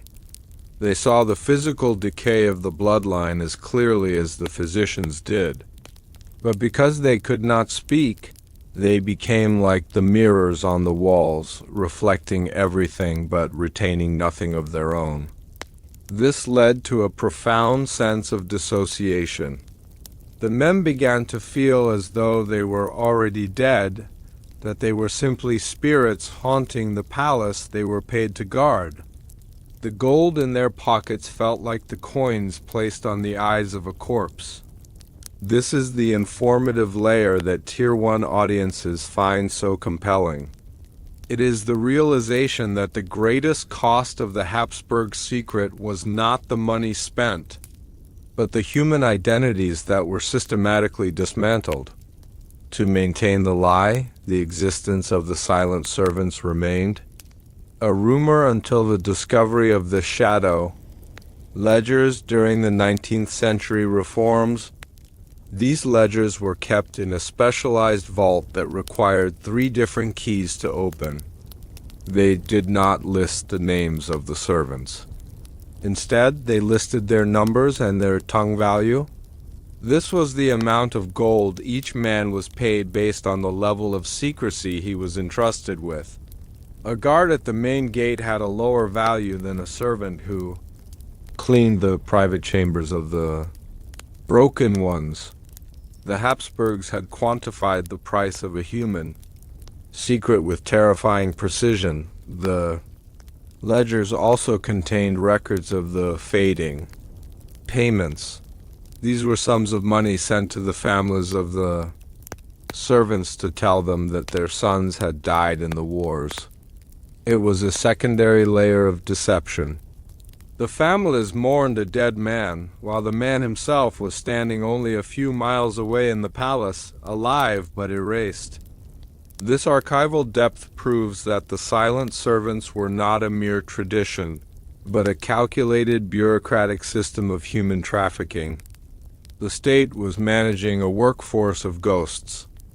The ledgers show the purchase of the alchemical blades used in the rituals, and the cost of the specialized wool used to muffle the palace floors. Every detail of the silence was budgeted for. Every breath was accounted for in the imperial math. The moral decay of the Habsburgs was not just in their blood, but in their gold. The money used to pay the silent order was often confiscated from political rivals or stolen from the church under the guise of protection. The treasury was a collection of stolen lives. The gold ducats with the broken key were a symbol of a dynasty that believed everything in the world had a price, including the human soul. They did not see the silent servants as men. They saw them as infrastructure. They were as necessary as the walls and as replaceable as the candles. As the centuries passed, the number of silent servants grew, creating a massive, silent population within the palace. By the late 1700s, it was estimated that 1 out of every 5 people in the Hofburg was a member of the silent order. This created a strange, bifurcated society. There was the loud, vibrant court of the nobility, and beneath it, the quiet, black-clad world of the servants. The two worlds never touched, yet they were entirely dependent on each other. The nobility needed the silence to maintain their illusion of divinity, and the servants needed the gold to maintain their illusion of a life. It was a symbiotic relationship built on a foundation of betrayal. In the final years of the 17th century, a strange phenomenon began to occur. Palace visitors began to report hearing voices coming from the walls, but the voices were not speaking words. They were humming. It was a low, resonant sound that seemed to vibrate through the very stone of the building. Researchers now believe this was the silent servant's only form of rebellion. They would stand at their posts and hum in a specific frequency that traveled through the architecture. It was a collective, wordless protest against the gold and the silence. This humming was a psychological weapon. It made the nobility feel as though the palace itself was groaning under the weight of its secrets. The emperor tried to ban the humming, but how do you punish a man for a sound that has no source? The silence had been broken, not by words, but by the physical vibration of the human spirit. The silent servants had found a way to speak without using their tongues. They were reminding their masters that even a mouthful of gold cannot stop the soul from crying out. This is the poetic build that satisfies the sleep story listener. It is the image of 1,000 men, standing in the dark, humming a song of forgotten names as the candles flicker and the empire begins its slow descent. What happened when a silent servant died? They were not buried in the city graveyards. They were taken to a private vault beneath the palace gardens, a place where the gold they had accumulated was placed back into the treasury. In death, their silence became absolute, and their wealth returned to the crown that had bought it. It was the perfect economic loop. The Hapsburgs never actually lost a single ducat. They simply rented the silence of a man for the duration of his life. The gold was never truly theirs. It was a temporary lure to keep them in the cage. Only a few ever tried to escape. There are records of a guard in 1694 who attempted to climb the palace walls and flee into the city. He was caught within minutes. Because he could not speak, he could not explain his motives or plead for mercy. He was brought back into the basement and his gold was stripped from him. He was left with nothing but the silence he had traded his life for. He became a ghost of the ghetto, a man wandering the streets of Vienna who could see the truth but could never say it. He was the ultimate warning to the others. The gold was the only thing that gave their silence meaning. Without it, they were just broken men in a world that had moved on without them. The legacy of the silent servants can still be felt in the atmosphere of the Hofburg today. There is a specific kind of stillness in the private wings, a feeling that the walls are still listening. For the modern visitor, the story of the men who traded their tongues for gold is a chilling reminder of the power of the state to reshape human nature. We live in a world of constant noise and digital footprints. But the Habsburgs remind us that the greatest power often lies in the things that are never said. The silent order was a masterpiece of control, a generation of men who were erased so a dynasty could endure. They are the background noise of the labyrinth, the dark figures in the corners of the oil paintings. They remind us that history is not just made by those who speak, but by those who are paid to be quiet. As you listen to the pace of this story, think about the tongue tax we all pay in our own lives. Think about the secrets we keep for the sake of comfort and the gold we accept to look the other way. The Habsburgs were just the first to turn it into a science. Imagine the final ducat being placed in the palm of a dying servant. The metal is cold, the broken key is sharp against his skin. He looks up at the silk hangings of his bed, the same silk he has looked at for 40 years. He wants to say a name. He wants to tell the story of the prince in the room. He wants to curse the gold that has defined his existence. But there is only the silence. The emperor's image on the coin is the last thing he sees. The silence is his only heir. The gold goes back to the vault, to be used for the next man, the next veteran, the next orphan. The cycle continues. The labyrinth grows. The moral decay of the empire is preserved for another generation, held together by the black boots and the muffled breath of the men in the hallway. They are the foundation of the throne, a foundation built on the trade of flesh for metal. The silence of the Hapsburg is not the silence of peace. It is the silence of 1,000 bought souls. The candles have burned down to the final wick. The scent of roses and iron is fading into the cold air of the midnight halls. The palace is quiet now, a silence that has been paid for in full. The halberds are resting against the stone. The gold is locked in the chest.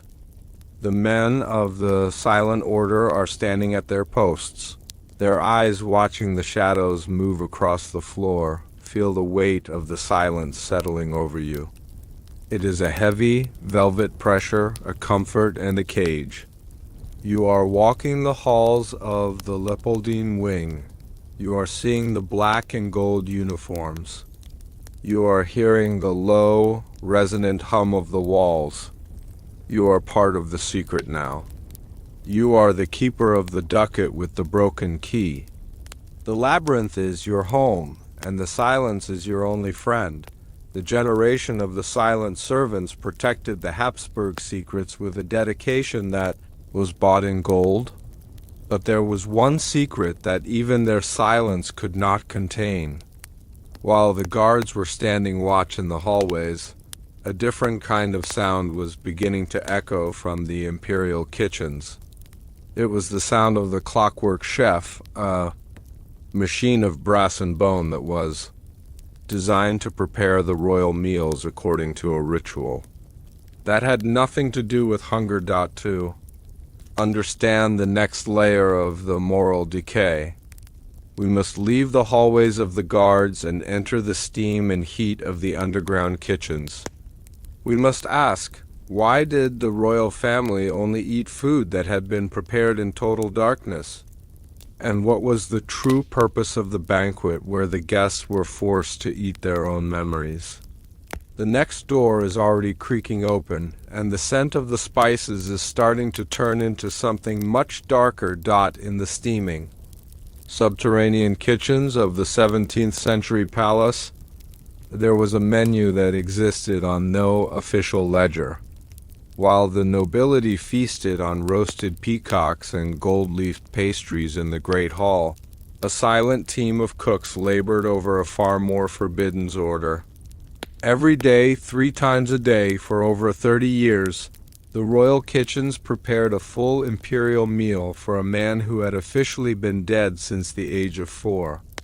This was the midnight delivery, a ritual of betrayal and necessity that fed the greatest lie in the history of the Hapsburg dynasty.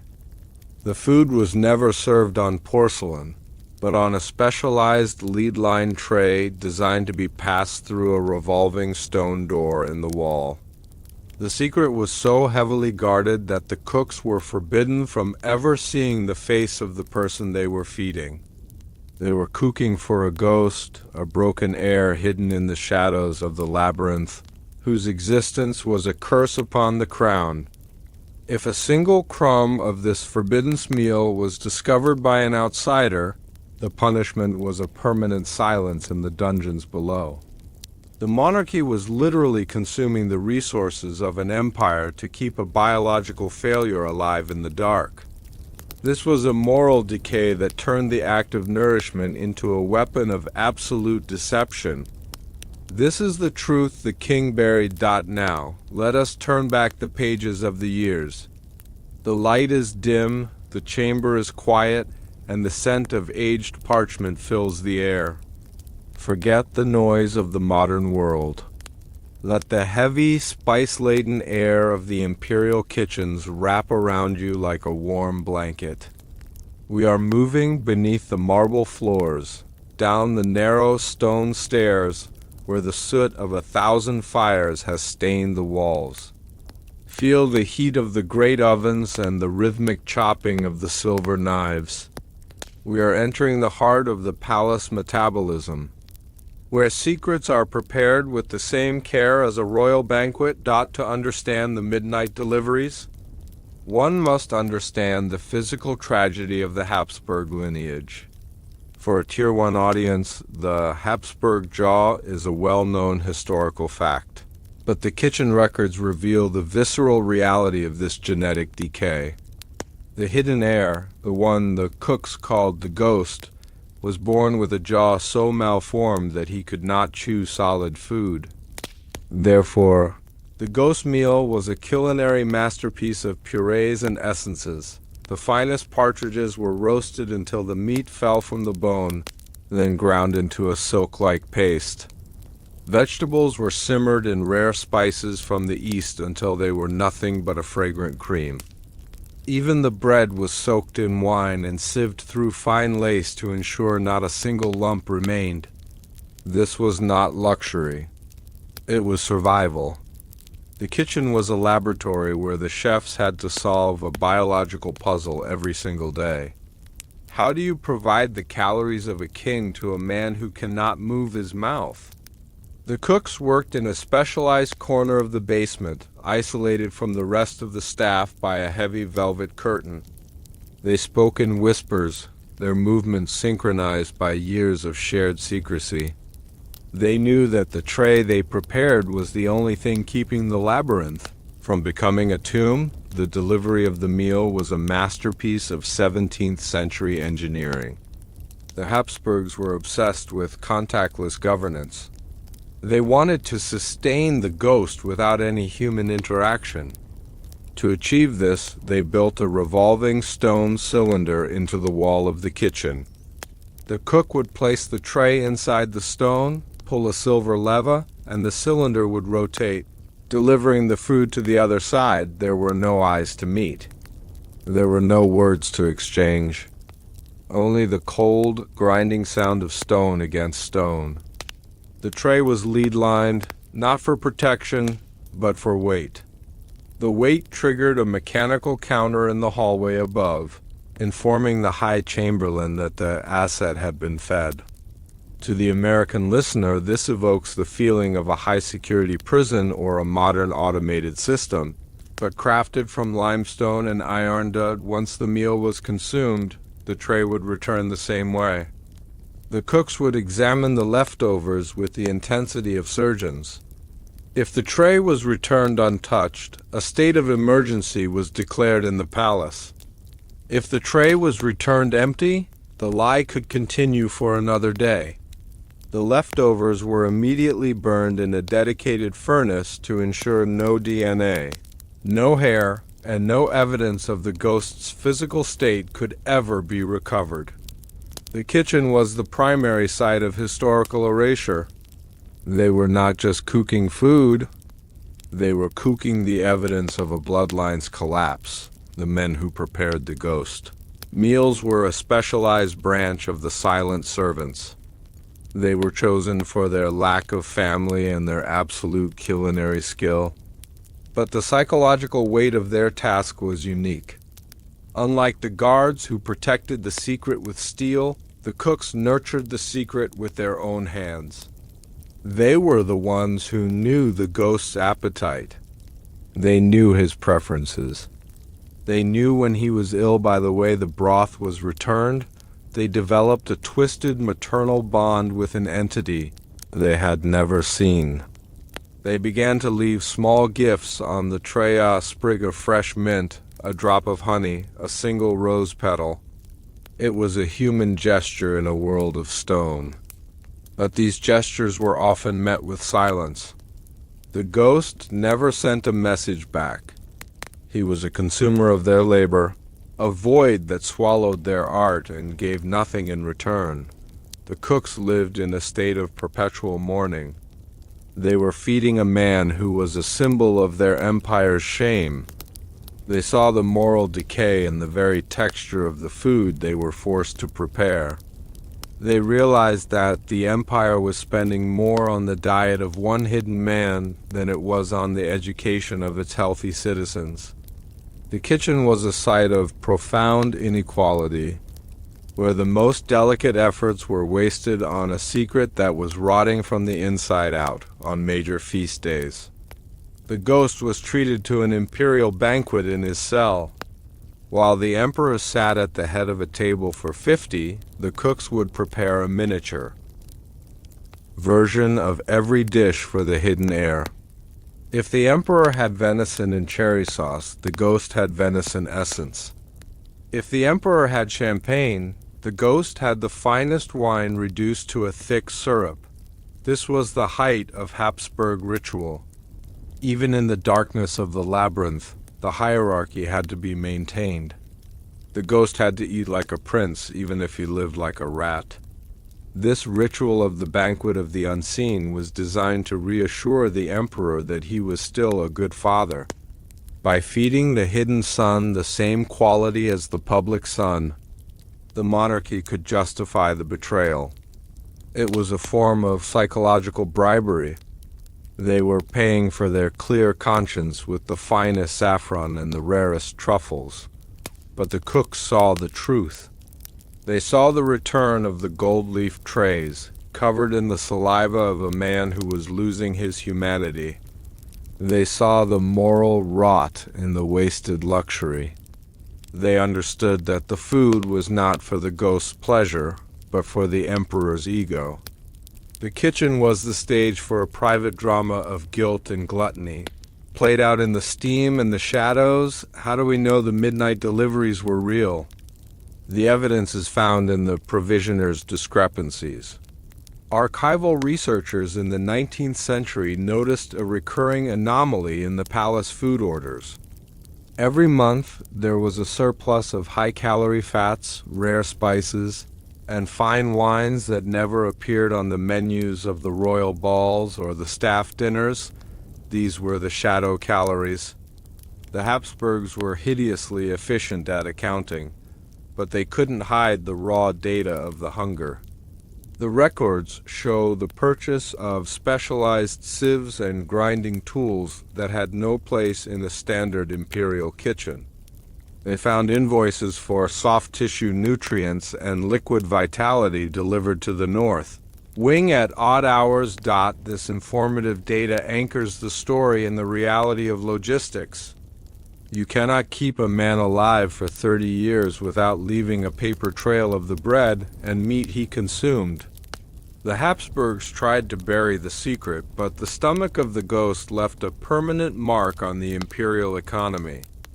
The deliveries were the physical thread that connected the hidden world of the labyrinth to the visible world of the palace treasury. The midnight deliveries kept the Habsburg secret alive through 3 decades of political upheaval and social change. But the food was only the beginning. While the cooks were grinding partridges into paste in the basement, a different kind of preparation was happening in the imperial chapel. It was a secret that involved the very blood the royal family claimed was divine. A protocol of biological breeding that was designed to fix the jaw and the mind through a ritual that the church had spent 1,000 years forbidding.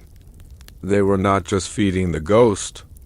They were trying to replace him with something even more unnatural. To understand the next layer of the moral decay, we must leave the heat of the kitchens and enter the cold, incense-heavy air of the breeding chambers. We must ask, why did the royal family only marry at midnight? And what was the true purpose of the cradle of the sun? A gold-plated device that was designed to filter the blood of a newborn king. The next door is already creaking open, and the chanting in the chapel is starting to grow louder. In the high, candlelit chapels of 17th century Vienna, a forbidden ritual was performed that turned a royal family tree into a closed, suffocating circle. They called it the breeding of divinity, a twisted theology that claimed the Habsburg blood was too holy for the common world.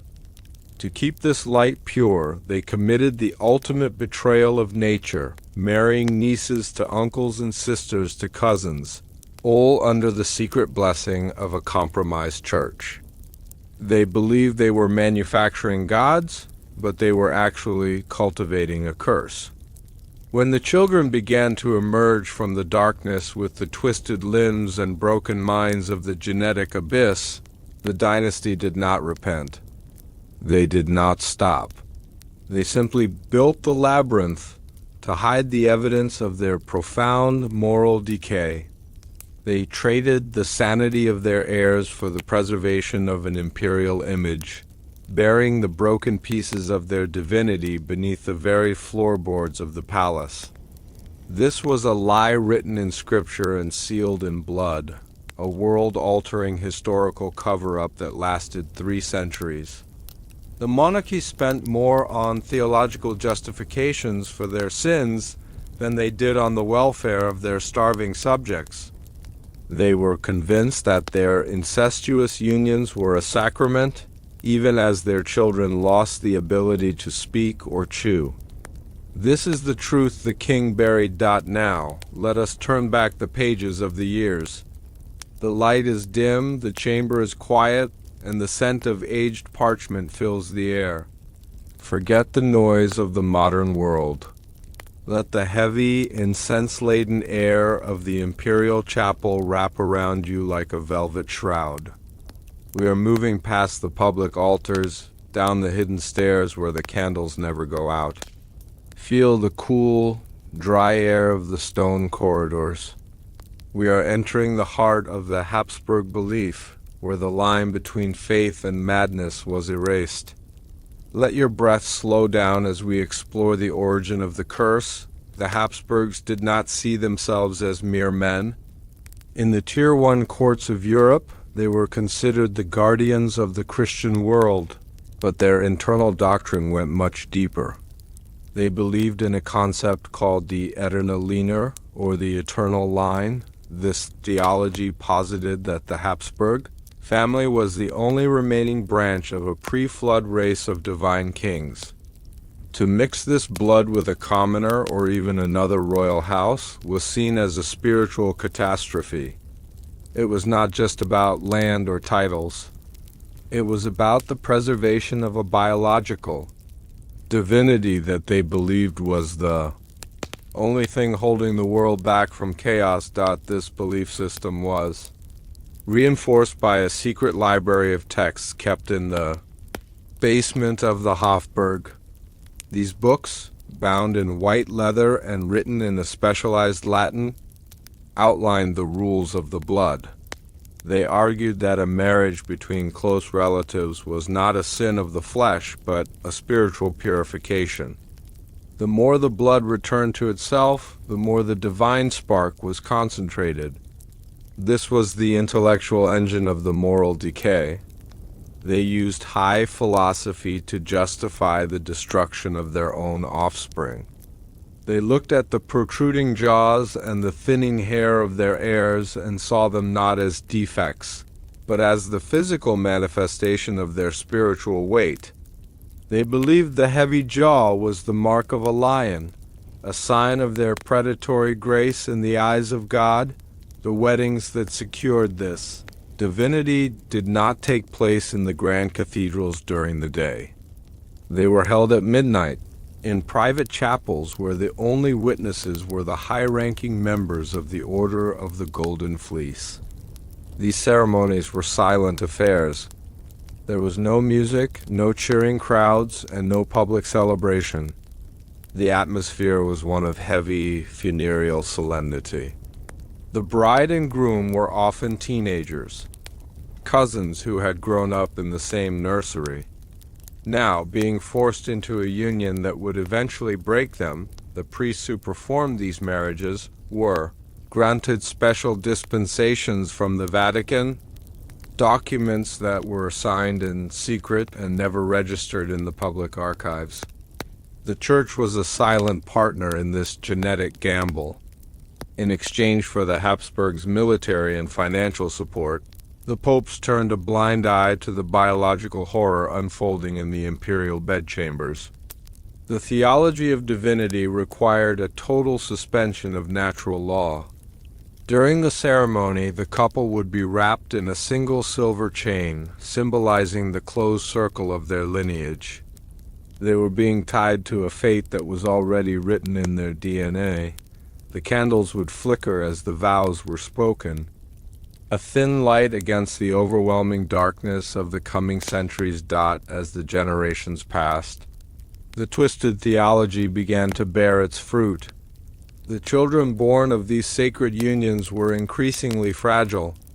The informative records of the palace physicians, kept in the same vaults as the theological texts, show a terrifying pattern.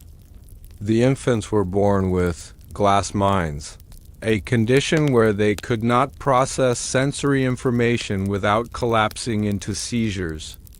Their skin was translucent like parchment, and their bones were so brittle they would snap under the weight of their own royal robes. But the theology of divinity had an answer for this as well. The priests taught that the children were suffering for the sins of the world.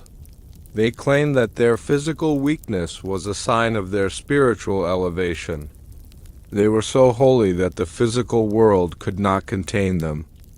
This was the ultimate gaslighting of an entire dynasty.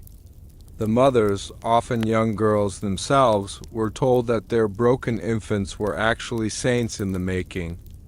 They were encouraged to worship the very children who were dying from their genetic heritage. The moral decay was complete when the family began to celebrate the defects as signs of grace. They had created a language where failure was a triumph and rot was a blessing. The physical manifestation of the curse eventually became too loud to ignore. When the heirs reached the age of 5 or 6, their mental instability would often manifest in violent outbursts or catatonic silences. This is where the theology of divinity met the reality of the labyrinth. The dynasty could not allow the world to see their gods in such a state. It would destroy the myth of their absolute authority. And so the concept of the Shadow King was born. The labyrinth was not just a prison. It was a theological necessity.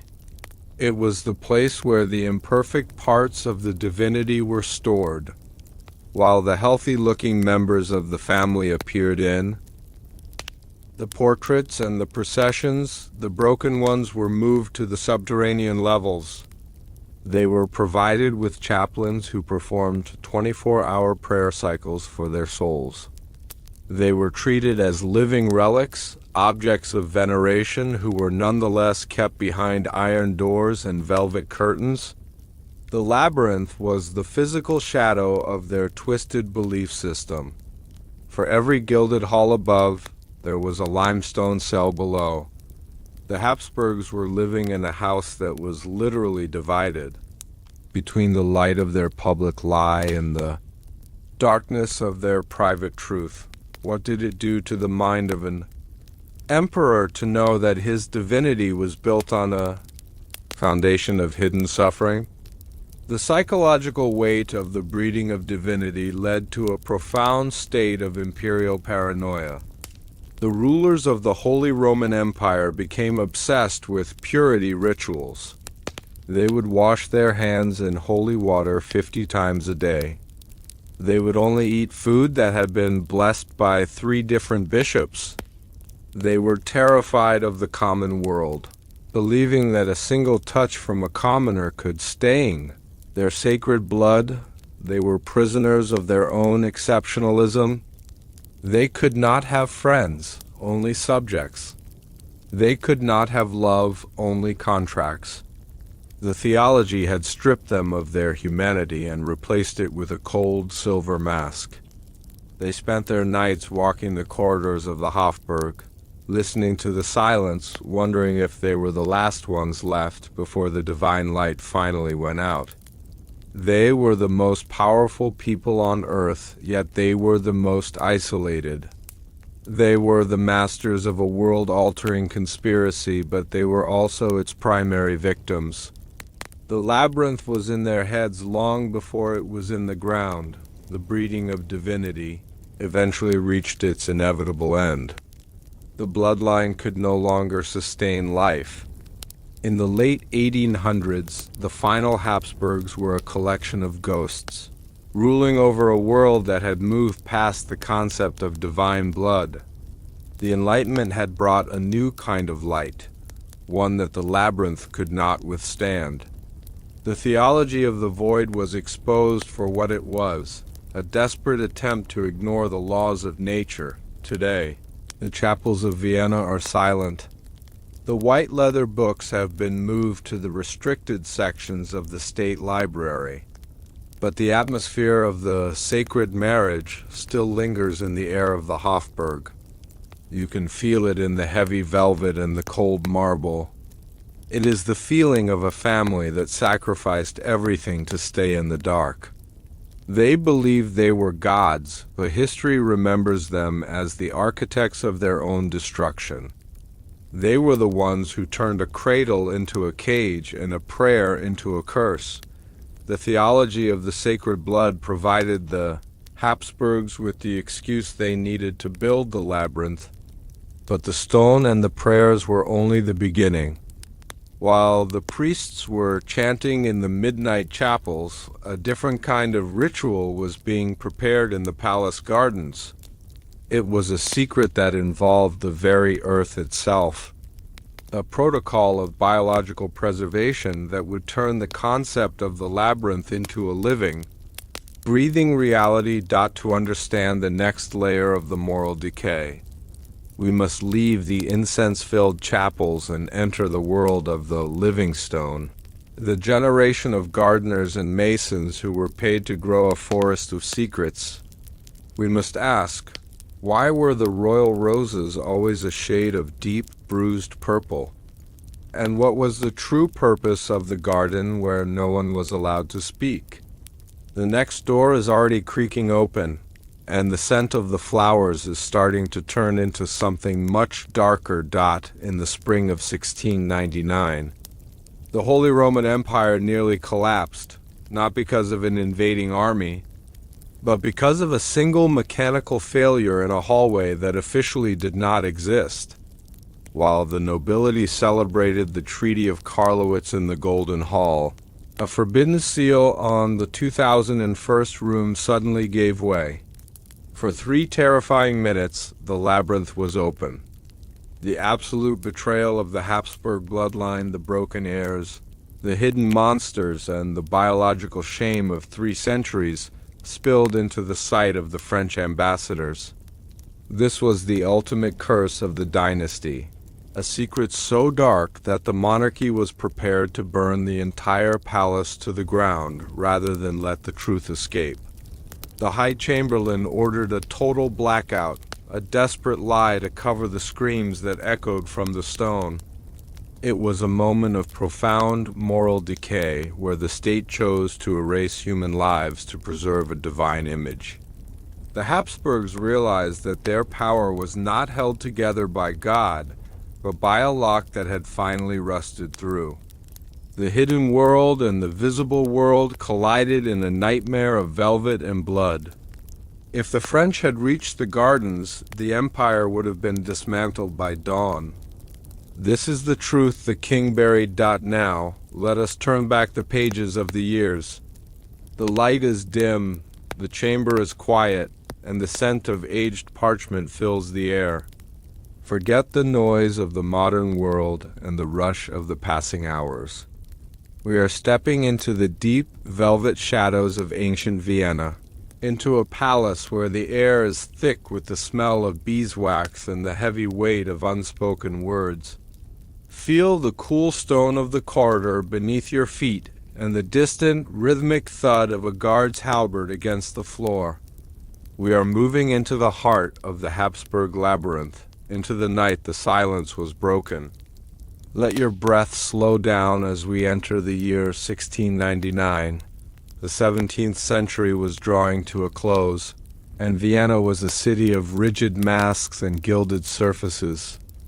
The Hofburg Palace sat at the center of Europe like a giant, sleeping beast, its stone walls hiding a metabolism of secrets that few dared to name. On the night of the incident, the palace was a sea of light. Thousands of beeswax candles burned in silver chandeliers, casting a golden glow over the powdered wigs and silk gowns of the elite. The music of the court orchestra drifted through the hallways, a sophisticated sound designed to mask the internal groans of a dying empire. but behind the tapestries of the north wing. The architecture was under immense pressure. The labyrinth was never meant to be a permanent structure.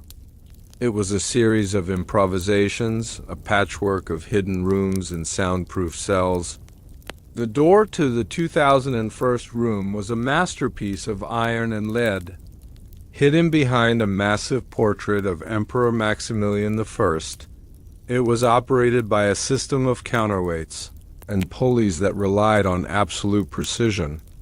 But stone shifts and lead warps under the weight of time. As the French ambassador, the Marquis de Villars, wandered away from the main ballroom in search of a private alcove, the air in the hallway began to vibrate.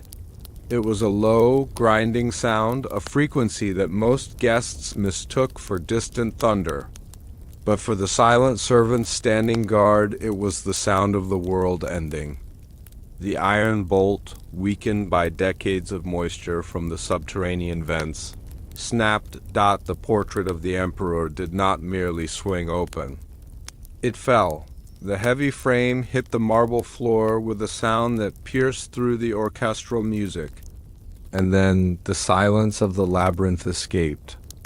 It was a cold, stagnant air that smelled of ancient dust, copper, and something biological that had been kept in the dark for far too long. The Marquis froze. He was a man of the world, a soldier who had seen the horrors of the battlefield. But what he saw through that dark opening challenged his very understanding of reality. From the darkness of the labyrinth, a figure emerged. It was not a ghost, but a man, or what was left of one. He was dressed in the tatters of an imperial uniform from 50 years prior, his skin the color of a mushroom, his eyes wide and milky from a lifetime without sun. This was one of the Shadow Heirs, a prince who had been officially buried in 1650, now standing in the center of a 17th century gala. The moral decay of the Hapsburgs was no longer a whisper. It was a living, breathing person. The prince did not speak. He could not. His jaw was the exaggerated, distorted signature of the dynasty, a physical cage that prevented words. He simply looked at the Marquis, a hollow, pleading gaze that asked for a recognition. The state had denied him for half a century. The panic in the High Chamberlain's office was instantaneous. He did not order the guards to assist. He ordered the protocol of the void. The palace was plunged into darkness. The servants moved with a terrifying practiced efficiency, blowing out candles and locking the great hall from the outside. The nobility were trapped in a gilded dark, hearing only the frantic scurrying of boots on the marble and the muffled, guttural sounds of the prince being forced back into his stone cage for the Marquis de Villars. The next 60 seconds were a blurred nightmare. He was seized by two silent servants, their hands like iron on his arms. They did not speak. They simply moved him toward a different hidden door, one that led to a carriage waiting in the shadows of the courtyard. He was expelled from the palace before he could process the betrayal he had witnessed. By the time the candles were relit, the portrait of Maximilian was back on the wall. The marble had been scrubbed of the prince's footprints. The music resumed, a little louder than before, as if the orchestra were trying to push the air back into the rooms. The guests were told that a large chandelier had fallen, a simple accident of the evening. But the air in the Hofburg had changed. The lie had been punctured, and the vacuum of the labyrinth was sucking the soul out of the empire. The Habsburgs realized that their architectural lie was failing. They began a massive project to reinforce the labyrinth with solid masonry, literally. Pouring liquid lead into the gaps between the walls. They were not just sealing a door. They were sealing their own conscience. The 1699 incident was a warning that nature cannot be indefinitely suppressed by stone and silk. The moral rot had become structural. As you listen to the pace of this history, think about the weight of that door. Think about the pressure of a secret that has been held for 50 years. The labyrinth was a psychological pressure cooker, and on that night in 1699, the vow failed. The empire didn't fall to the Turks or the French. It nearly fell to the sound of its own hidden truth. The monarchy spent the next year executing every servant who had been in the North Wing that night, a final, bloody act of housekeeping to ensure the silence returned. They thought they had won. They thought the marble was secure once more. But the Marquis de Villars never forgot what he saw. He wrote a coded letter to Versailles, describing a palace of mirrors where the reflections are alive and the kings are made of dust. This letter laid the groundwork for the eventual collapse of Habsburg influence in the West. The broken door had done its work. The light had touched the dark, and the decay was now visible to the eyes of their enemies. The palace returned to its rhythmic, hypnotic quiet, but the emperor never slept again without a loaded pistol on his nightstand. He realized that the labyrinth was not just below him. It was a part of him. He was the keeper of the broken door, a man standing on a foundation of lies that could give way at any second. The scratching in the walls grew louder in his ears, a constant reminder of the night. The truth tried to walk into the ballroom. The incident of 1699 was the closest the world ever came to seeing the heart of the labyrinth. But the Habsburgs had one final, desperate defense. While the Masons were pouring lead into the North Wing, the court astronomers were looking at the stars, preparing for a ritual that would use the upcoming eclipse to reset the imperial bloodline. They were moving from the architecture of stone to the architecture of time itself. To understand the final stage of the moral decay, we must leave the broken doors and enter the observatory. We must ask, why did the emperor believe that a shadow on the moon could wash away the blood on his hands? And what was the true purpose of the eclipse chamber, a room where the light was never allowed to return? The next door is already creaking open, and the darkness is starting to spread. In the final months of the 18th century, the Habsburg monarchy realized that their labyrinth was no longer a secret. It was a ticking time bomb of genetic and political scandal. As the light of the Enlightenment began to shine into the dark corners of Europe, the emperor ordered a betrayal of history so absolute that it remains the most successful cover-up in human records. They called it the Great Erasure. For 3 months, the imperial gardens of the Hofburg were transformed into a site of forbidden alchemy and systematic destruction. 2 centuries of medical records, the secret maps of the 2001 room, and the physical remains of the hidden heirs were not simply burned. They were dissolved in massive vats of quicklime and lie until the very bone and parchment became a liquid slurry of forgetting. This was a curse of total obliteration, designed to ensure that no future scientist or historian could ever prove the profound moral decay of the bloodline. They buried the liquid remains of their ancestors deep beneath the roots of the royal rose bushes, turning a graveyard into a botanical masterpiece. The most beautiful flowers in Vienna were nourished by the chemical dissolution of a dynasty's shame. While the world admired the vibrant colors of the imperial gardens, they were actually walking atop the dissolved truth of 1,000 broken lives. This is the truth the king buried. Now, let us turn back the pages of the years. The light is dim, the chamber is quiet, and the scent of aged parchment fills the air. Forget the noise of the modern city and let the heavy, damp air of a Viennese night settle around you.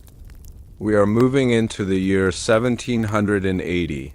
a time when the palace was a hive of silent activity under the cover of a thick winter fog. Feel the crunch of the frozen gravel beneath your feet as we step into the gardens. The air is cold, carrying the sharp, alkaline sting of lime and the faint smell of burning paper. Let your breath slow down as we witness the night the Hapsburgs decided to erase their own past. The Great Erasure began in the imperial archives. For 200 years, the Hapsburgs had been meticulous record keepers of their own tragedy. They had documented every failed birth, every biological mutation, and every secret payment made to the silent servants. They believed that by recording the darkness, they could control it.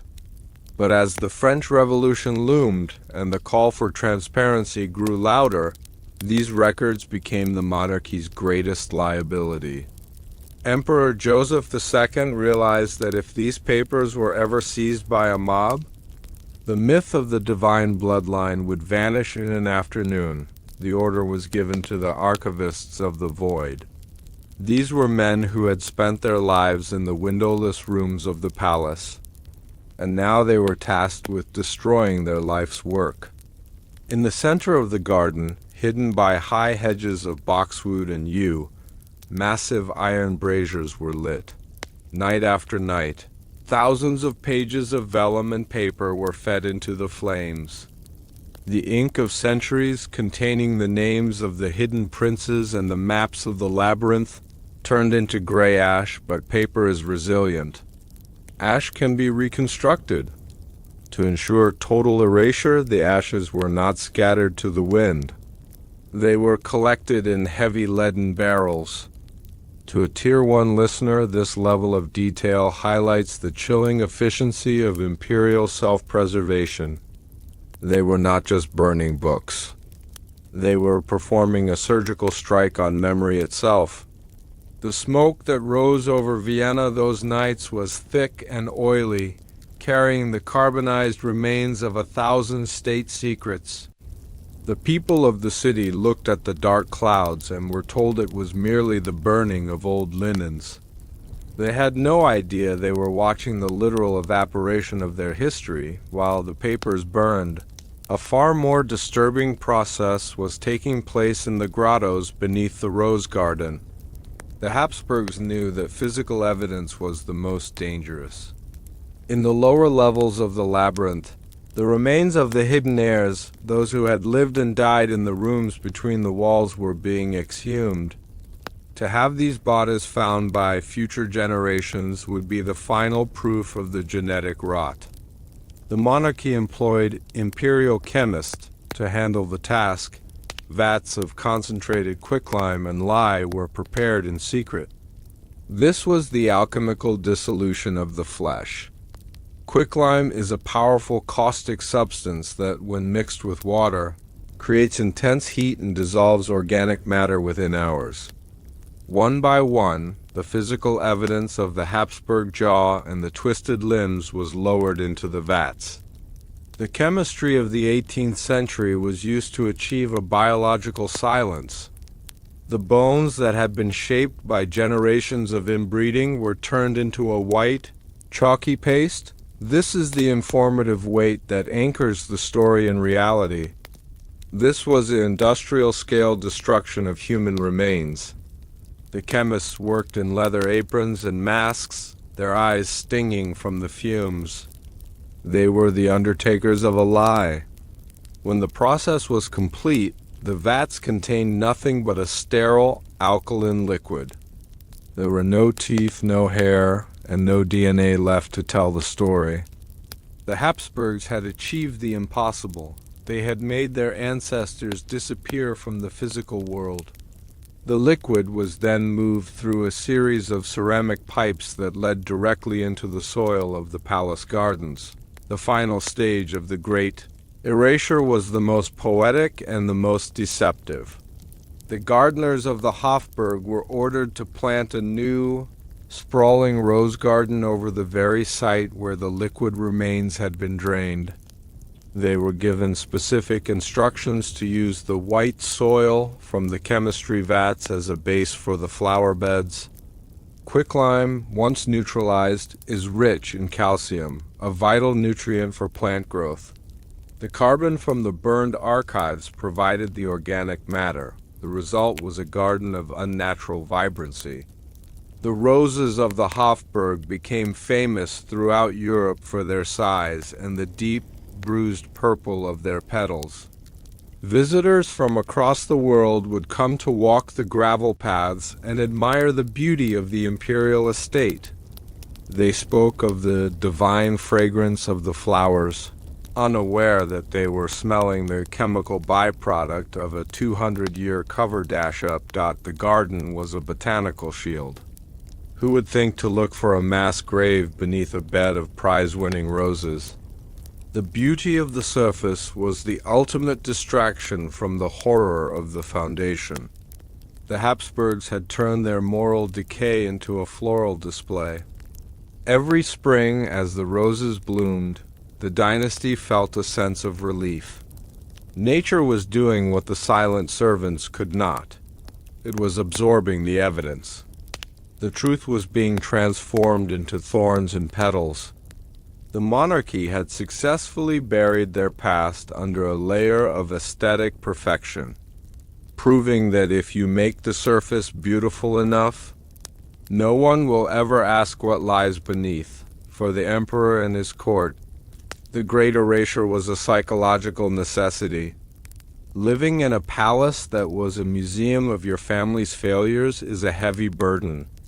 By destroying the archives and dissolving the remains, they were attempting to grant themselves a clean slate. They wanted to believe that the Hapsburgs of the 19th century were a new, reformed breed, free from the shadows of the 17th century labyrinth.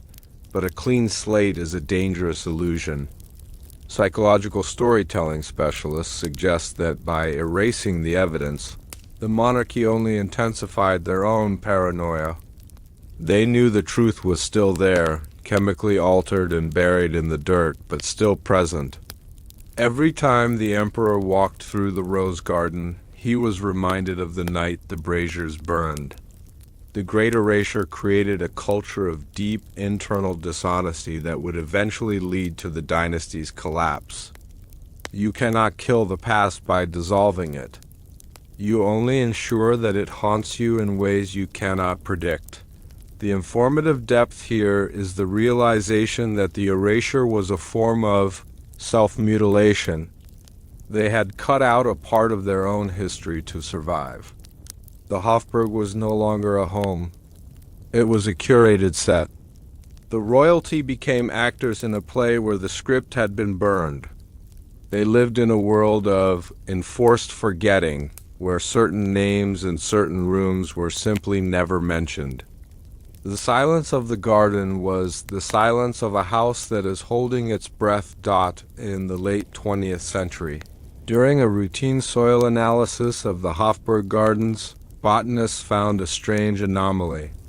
The soil in the central rose beds had a calcium and carbon concentration that was 500% higher than any other part of the city. They also found traces of lead and mercury, minerals that were commonly used in the 17th century treatment of vellum and the lead lining of secret rooms. The ground-penetrating radar revealed a network of ceramic pipes that led nowhere, buried deep beneath the root systems. The Great Erasure was not as total as the Hapsburgs had hoped. The earth had held on to the chemical signature of the betrayal. While the papers and the bones were gone, the elemental truth remained. The divine roses of Vienna were a scientific impossibility without the addition of the imperial slurry. This discovery was never turned into a public scandal.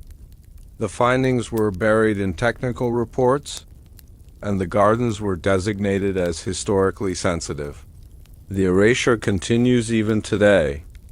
As the modern world chooses to admire the palace without looking too closely at the soil, the roses still bloom every year, their deep purple petals a silent testament to the lives that were dissolved to make them grow.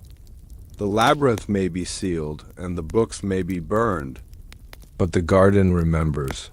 The great erasure of the 18th century was a masterpiece of chemical and botanical deception. But there was one thing the quicklime could not dissolve. While the gardeners were planting the roses, a different kind of sound was beginning to echo from the palace basements. It was the sound of a heartbeat that didn't belong to any human being. A rhythmic thumping that suggested the labyrinth was not empty. The monarchy had erased the evidence of their past, but they had forgotten about the modern echoes, the biological remnants that had survived the erasure and were now evolving in the deep darkness. To understand the final stage of the Hapsburg horror, we must leave the beauty of the garden and return to the silence of the foundation. We must ask, what happens when the truth refuses to be dissolved? And what was the true purpose of the final, sealed chamber that the ground-penetrating radar couldn't penetrate? The next door is already creaking open, and the soil is starting to move. In the sterile, white light laboratories of the 21st century. The ultimate betrayal of the Habsburg dynasty has finally been decoded. Not by historians, but by geneticists armed with high-sequencing technology. For 300 years, the monarchy maintained a forbidden lie, a secret buried so deep that it required the dissolution of history itself to keep it hidden.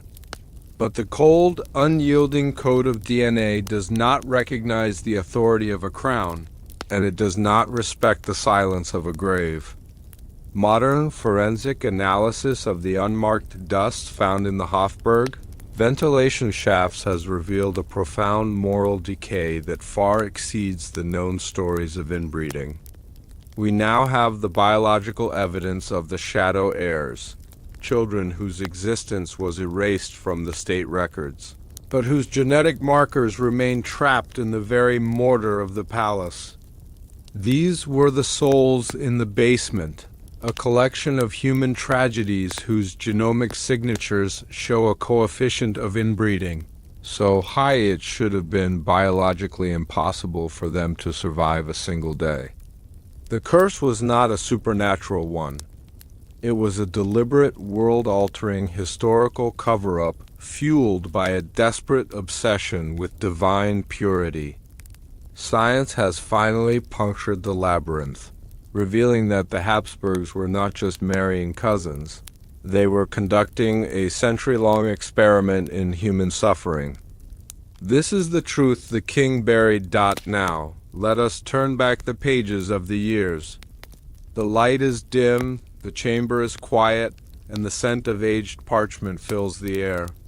Forget the noise of the modern world and the humming of the laboratory machines.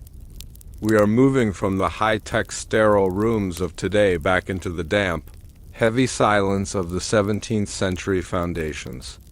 Feel the contrast between the cold precision of ADN swab and the rough, abrasive texture of the limestone walls.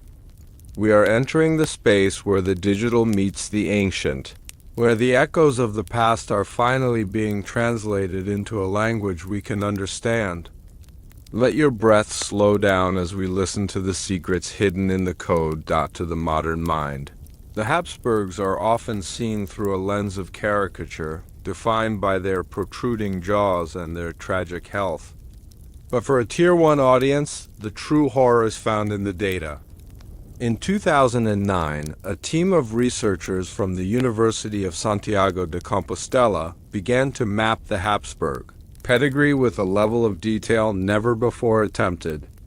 They calculated the inbreeding coefficient for every major ruler and their hidden siblings. What they found was a genomic void. In a healthy population, this coefficient is near zero. In the Habsburg line, it climbed to over 25%. To understand the weight of that number, you must realize that it is higher than the offspring of a brother and a sister. This was not a mistake of the heart. It was a strategy of the state. The DNA reveals that by the time of Charles II, the genome had become a series of identical loops. The diversity of the blood had been purged until there was only a single repeating pattern of decay. When geneticists look at these sequences today, they see more than just medical data. They see the physical evidence of the labyrinth. They see the genetic markers of the Shadow Heirs whose remains were dissolved in quicklime, yet left behind microscopic traces of their existence in the dust. The analysis shows that for every public prince, there were likely 2 or 3 biological entities born with chromosomal abnormalities. So severe they were considered non-human by the standards of the 17th century. These are the modern echoes, the scientific proof that the Hapsburgs were managing a population of genetic ghosts within their own walls. The informative depth here is staggering. We are not just talking about health problems. We are talking about a fundamental collapse of the human biological blueprint. The DNA tells us that the royal nursery was a site of constant genetic crisis. Every birth was a gamble against the laws of nature, and every failure was a secret that had to be managed by the silent servants and the architects of the void. The monarchy was trying to build a god out of a shrinking set of instructions, and the result was a tragedy written in the very cells of their children.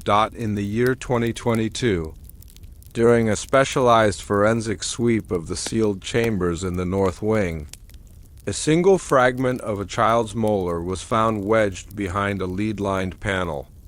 It was no larger than a grain of sand, yet it contained the entire history of the Hapsburg moral decay.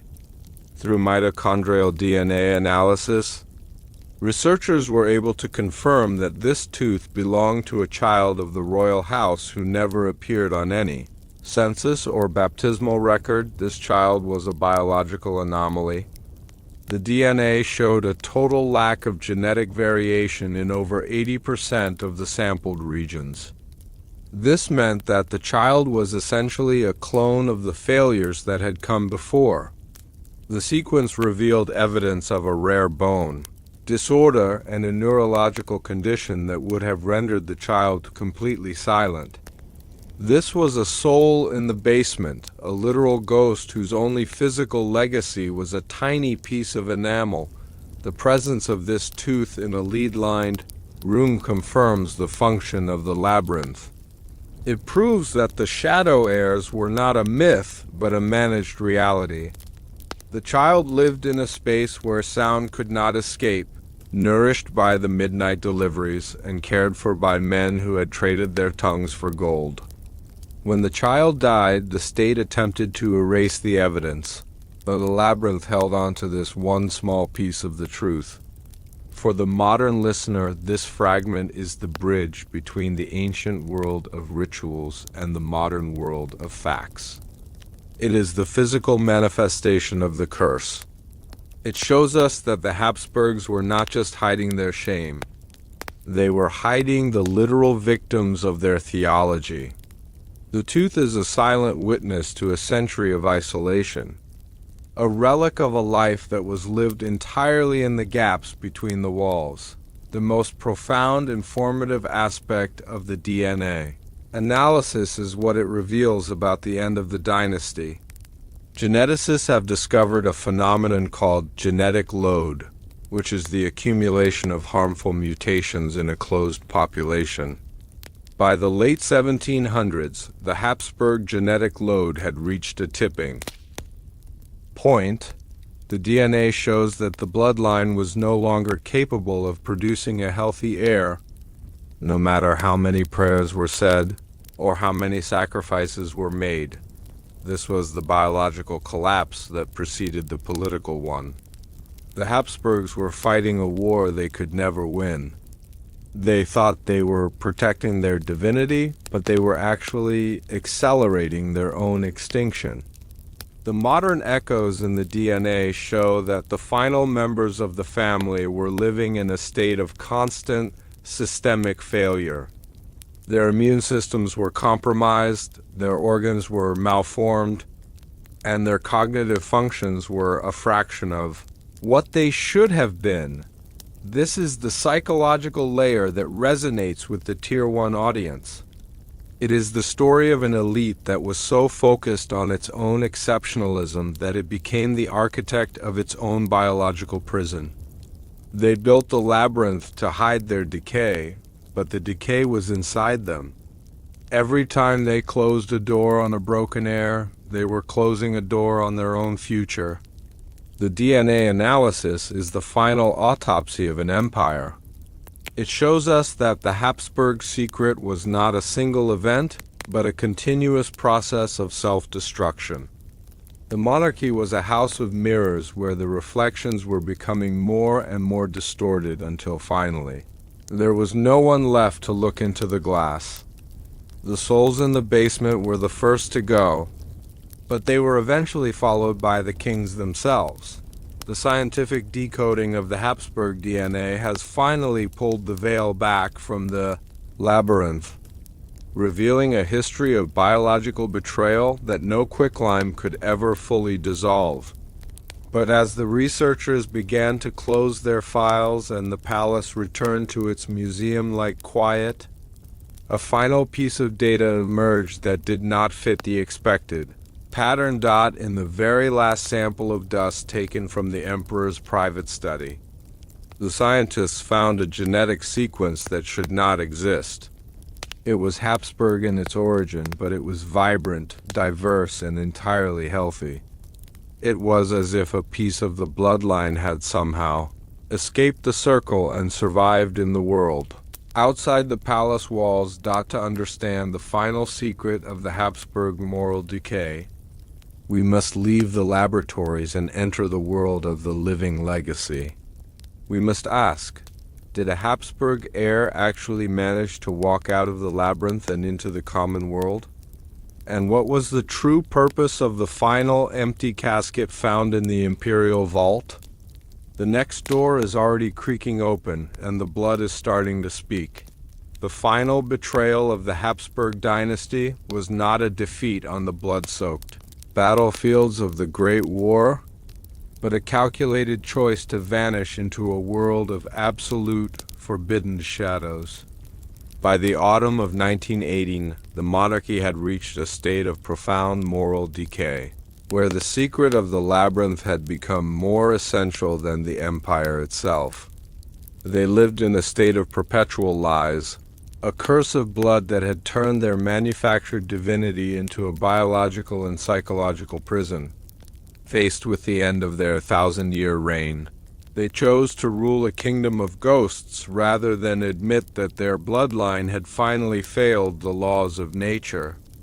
Every royal marriage, every midnight birth, and every exhumation in the garden was a brick in a wall built to defy the light of the modern age. This was the ultimate conspiracy, a world-altering historical cover-up that ensured the public saw only a gilded mask while the truth rotted in the damp limestone of the palace foundations. The monarchy was no longer a government.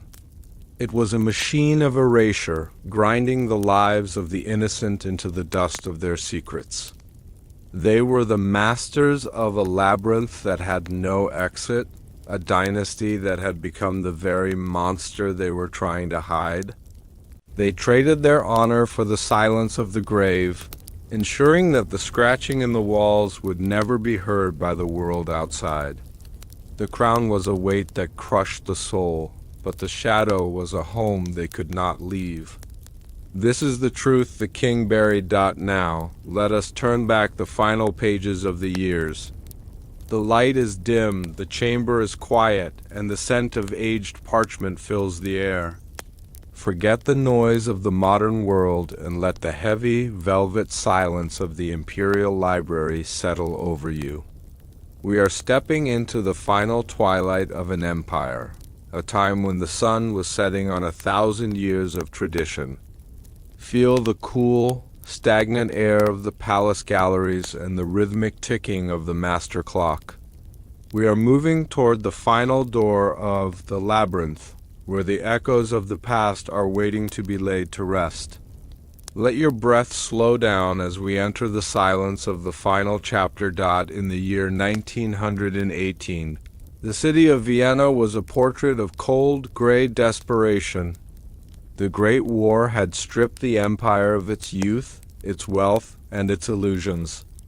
But inside the Hapsburg palace, a different kind of ending was being prepared. The last emperor, Charles I, stood in the center of the mirror room, surrounded by the ghosts of his ancestors. He knew that the labyrinth was full. He knew that the 2001 room could no longer contain the weight of the secrets within. The moral decay that had begun centuries ago with a single forbidden marriage had finally reached its biological conclusion. The DNA was exhausted, and the theology of divinity had been replaced by the cold reality of defeat. The first thread to snap was that of the Church. For centuries, the Vatican had provided the spiritual shroud for the Hapsburg secrets, granting dispensations for the breeding of divinity and providing the priests who whispered to the Shadow Heirs. But as the empire crumbled, the Church began to withdraw. The secret correspondence between the palace and the Holy See became a series of frantic demands for silence. The Church realized that if the labyrinth were ever opened by the approaching revolutionary mobs, the scandal would not just destroy the Hapsburgs, it would shatter the credibility of the faith itself. And so, the priests who held the silver keys were recalled. They took with them the final books of the blood, leaving the emperor alone with the physical evidence of his family's shame. The theology had failed, and the only thing left was the stone dot in the final weeks of October. The emperor ordered the protocol of the last light. This was the systematic sealing of every hidden entrance to the subterranean levels. While the world outside was shouting for democracy and bread, the masons inside the palace were pouring liquid lead into the ventilation shafts and the secret stairs. They were not trying to protect the people below. They were trying to ensure that the scratching would never again reach the ears of the living. The Shadow Heirs, those who remained in the gaps between the walls, were given their final midnight delivery, a meal laced with enough laudanum to ensure they would never wake up. The Hapsburgs chose to commit a final, silent mass murder rather than allow their secrets to be witnessed by the common man. It was the ultimate act of imperial pride, a massacre disguised as a mercy. The emperor himself oversaw the destruction of the ghost ledgers. In the courtyard of the Hofburg, a great fire was lit. Thousands of pages of medical records, architectural plans, and financial accounts were reduced to ash. Every record of a stolen orphan, every map of a lead-lined room, and every bill for the silver bells was fed into the flames. The smoke that rose over Vienna that night was thick with the carbon of 1,000 lies. The emperor watched as the ink of his ancestors turned to gray smoke, believing that by burning the paper, he was burning the truth. But the truth was not in the paper. It was in the architecture and the soil dot. As the fires burned, the great erasure in the gardens was completed. The final vats of quicklime were poured over the remains of the last hidden generation. The gardeners planted the final rows of purple roses, their roots reaching down into the alkaline slurry that was all that remained of the Hapsburg shame. The garden became a beautiful, fragrant lid on a tomb that spanned 2 centuries. The monarchy had successfully turned their moral decay into a botanical masterpiece. To a Tier 1 listener, this is the most haunting aspect of the resolution. The beauty we see today is the result of a total biological erasure. The roses are the only living witnesses to the lives that were dissolved to preserve the crown. The psychological thread of the story finds its end in the final exile of the imperial family. When Charles I finally left the palace, he did not take the crown jewels or the silver plate. He took a small wooden box containing the silver bells from the nursery. He realized that the labyrinth was not a place he could leave behind. It was a part of his mind. He was the keeper of a world of shadows, a man who had spent his life protecting a void. The Shadow Heirs were not just in the walls, they were in his thoughts. The curse of blood was not just a genetic condition. It was a way of seeing the world through a veil of deception. He lived his remaining years in a quiet villa in Madeira, staring at the sea, listening to the silence, and wondering if the scratching in the walls had finally stopped. The labyrinth itself was left behind, a hollowed-out skeleton within the ribs of Vienna. The new Republican government, terrified by the rumors of what lay beneath the marble, chose to maintain the lie. They classified the lower levels as structurally unsound and prohibited any further exploration. They realized that the truth of the Hapsburgs was too dangerous for a new nation to handle. It was better to let the marble stay white and the roses stay purple. The labyrinth became a part of the city's unconscious, a space that everyone knew existed but no one dared to map. The architectural lie had outlived the monarchy, proving that a well-built secret can survive the fall of any empire. As we look back at the 1,000-year journey of the Hapsburgs, we see a story of a family that reached for the stars and found only the dark. They believed they were manufacturing divinity, but they were only cultivating a profound moral decay. They turned their homes into prisons and their children into ghosts, all for the sake of an image that the world had already moved past. The labyrinth was their greatest achievement and their final tomb. It was a masterpiece of stone and silence, a place where the human spirit was systematically dismantled to satisfy the ego of a bloodline. The informative mind must ask, what was the cost of this silence? The cost was the thousands of lives that were lived in the gaps between the walls. It was the stolen orphans who became Shadow Heirs. It was the nurses who went mad in the dark. It was the masons whose names were never recorded. The Hapsburgs did not just rule an empire. They owned the very reality of those who served them. They used the high sciences of architecture, alchemy, and theology to create a world where truth was a crime and the lie was a sacrament. This is the ultimate lesson of the Hapsburg labyrinth. Power that is built on a secret will eventually be consumed by that secret. The modern echoes in the DNA and the soil are the only things that remain of the struggle. Science has finally done what history could not. It has given a voice to the voiceless. The genomic analysis of the dust and the chemical signatures in the rose beds tell a story of a biological betrayal that no quicklime could erase. The Habsburgs thought they were the masters of time, but time has a way of turning every secret into dust. The labyrinth is now a museum, but the air inside is still heavy with the weight of the unspoken. The scratching may have stopped, but the marks on the stone will be there forever. In the final measurement, the Habsburgs were a family that chose to rule shadows rather than admit they were human. They were terrified of the light, terrified of the common blood, and terrified of the truth. They built a world of velvet and lead to protect themselves from the reflection in the glass. But as you drift toward sleep, remember that the labyrinth has no exit because it was never meant to be left. It was a home for the damned built by those who thought they were gods. The story of the Habsburgs is the story of what happens when we refuse to admit defeat. We become the shadows we are trying to rule. The candles in the imperial library are flickering for the last time.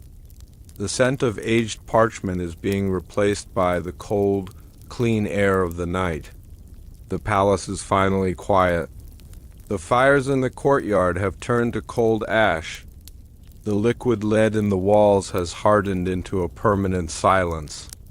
The Hapsburgs are gone, and the labyrinth is sealed. The secret is no longer a weapon. It is a memory, drifting in the dark. Feel the weight of the story lifting from your mind. The rooms of silver and velvet are closing their doors. The silver bells are being laid in their box. The roses in the garden are sleeping, their roots deep in the earth that knows the truth. You are safe now, far away from the scratching and the mirrors. The labyrinth has served its purpose. It has told its story. The history is complete. The archive is full. The geometry of the palace is fading into the geometry of your dreams. The north wing is empty. The 2001 room is a void. The mirror room is a shadow. The Hapsburgs have finally found the silence they worked so hard to achieve. As the last flicker of light vanishes from the hallway, let the darkness wrap around you like a heavy cloak. There is nothing left to hide and nothing left to find. The labyrinth is a part of the stone, and the stone is a part of the earth. Sleep now. The file is closed.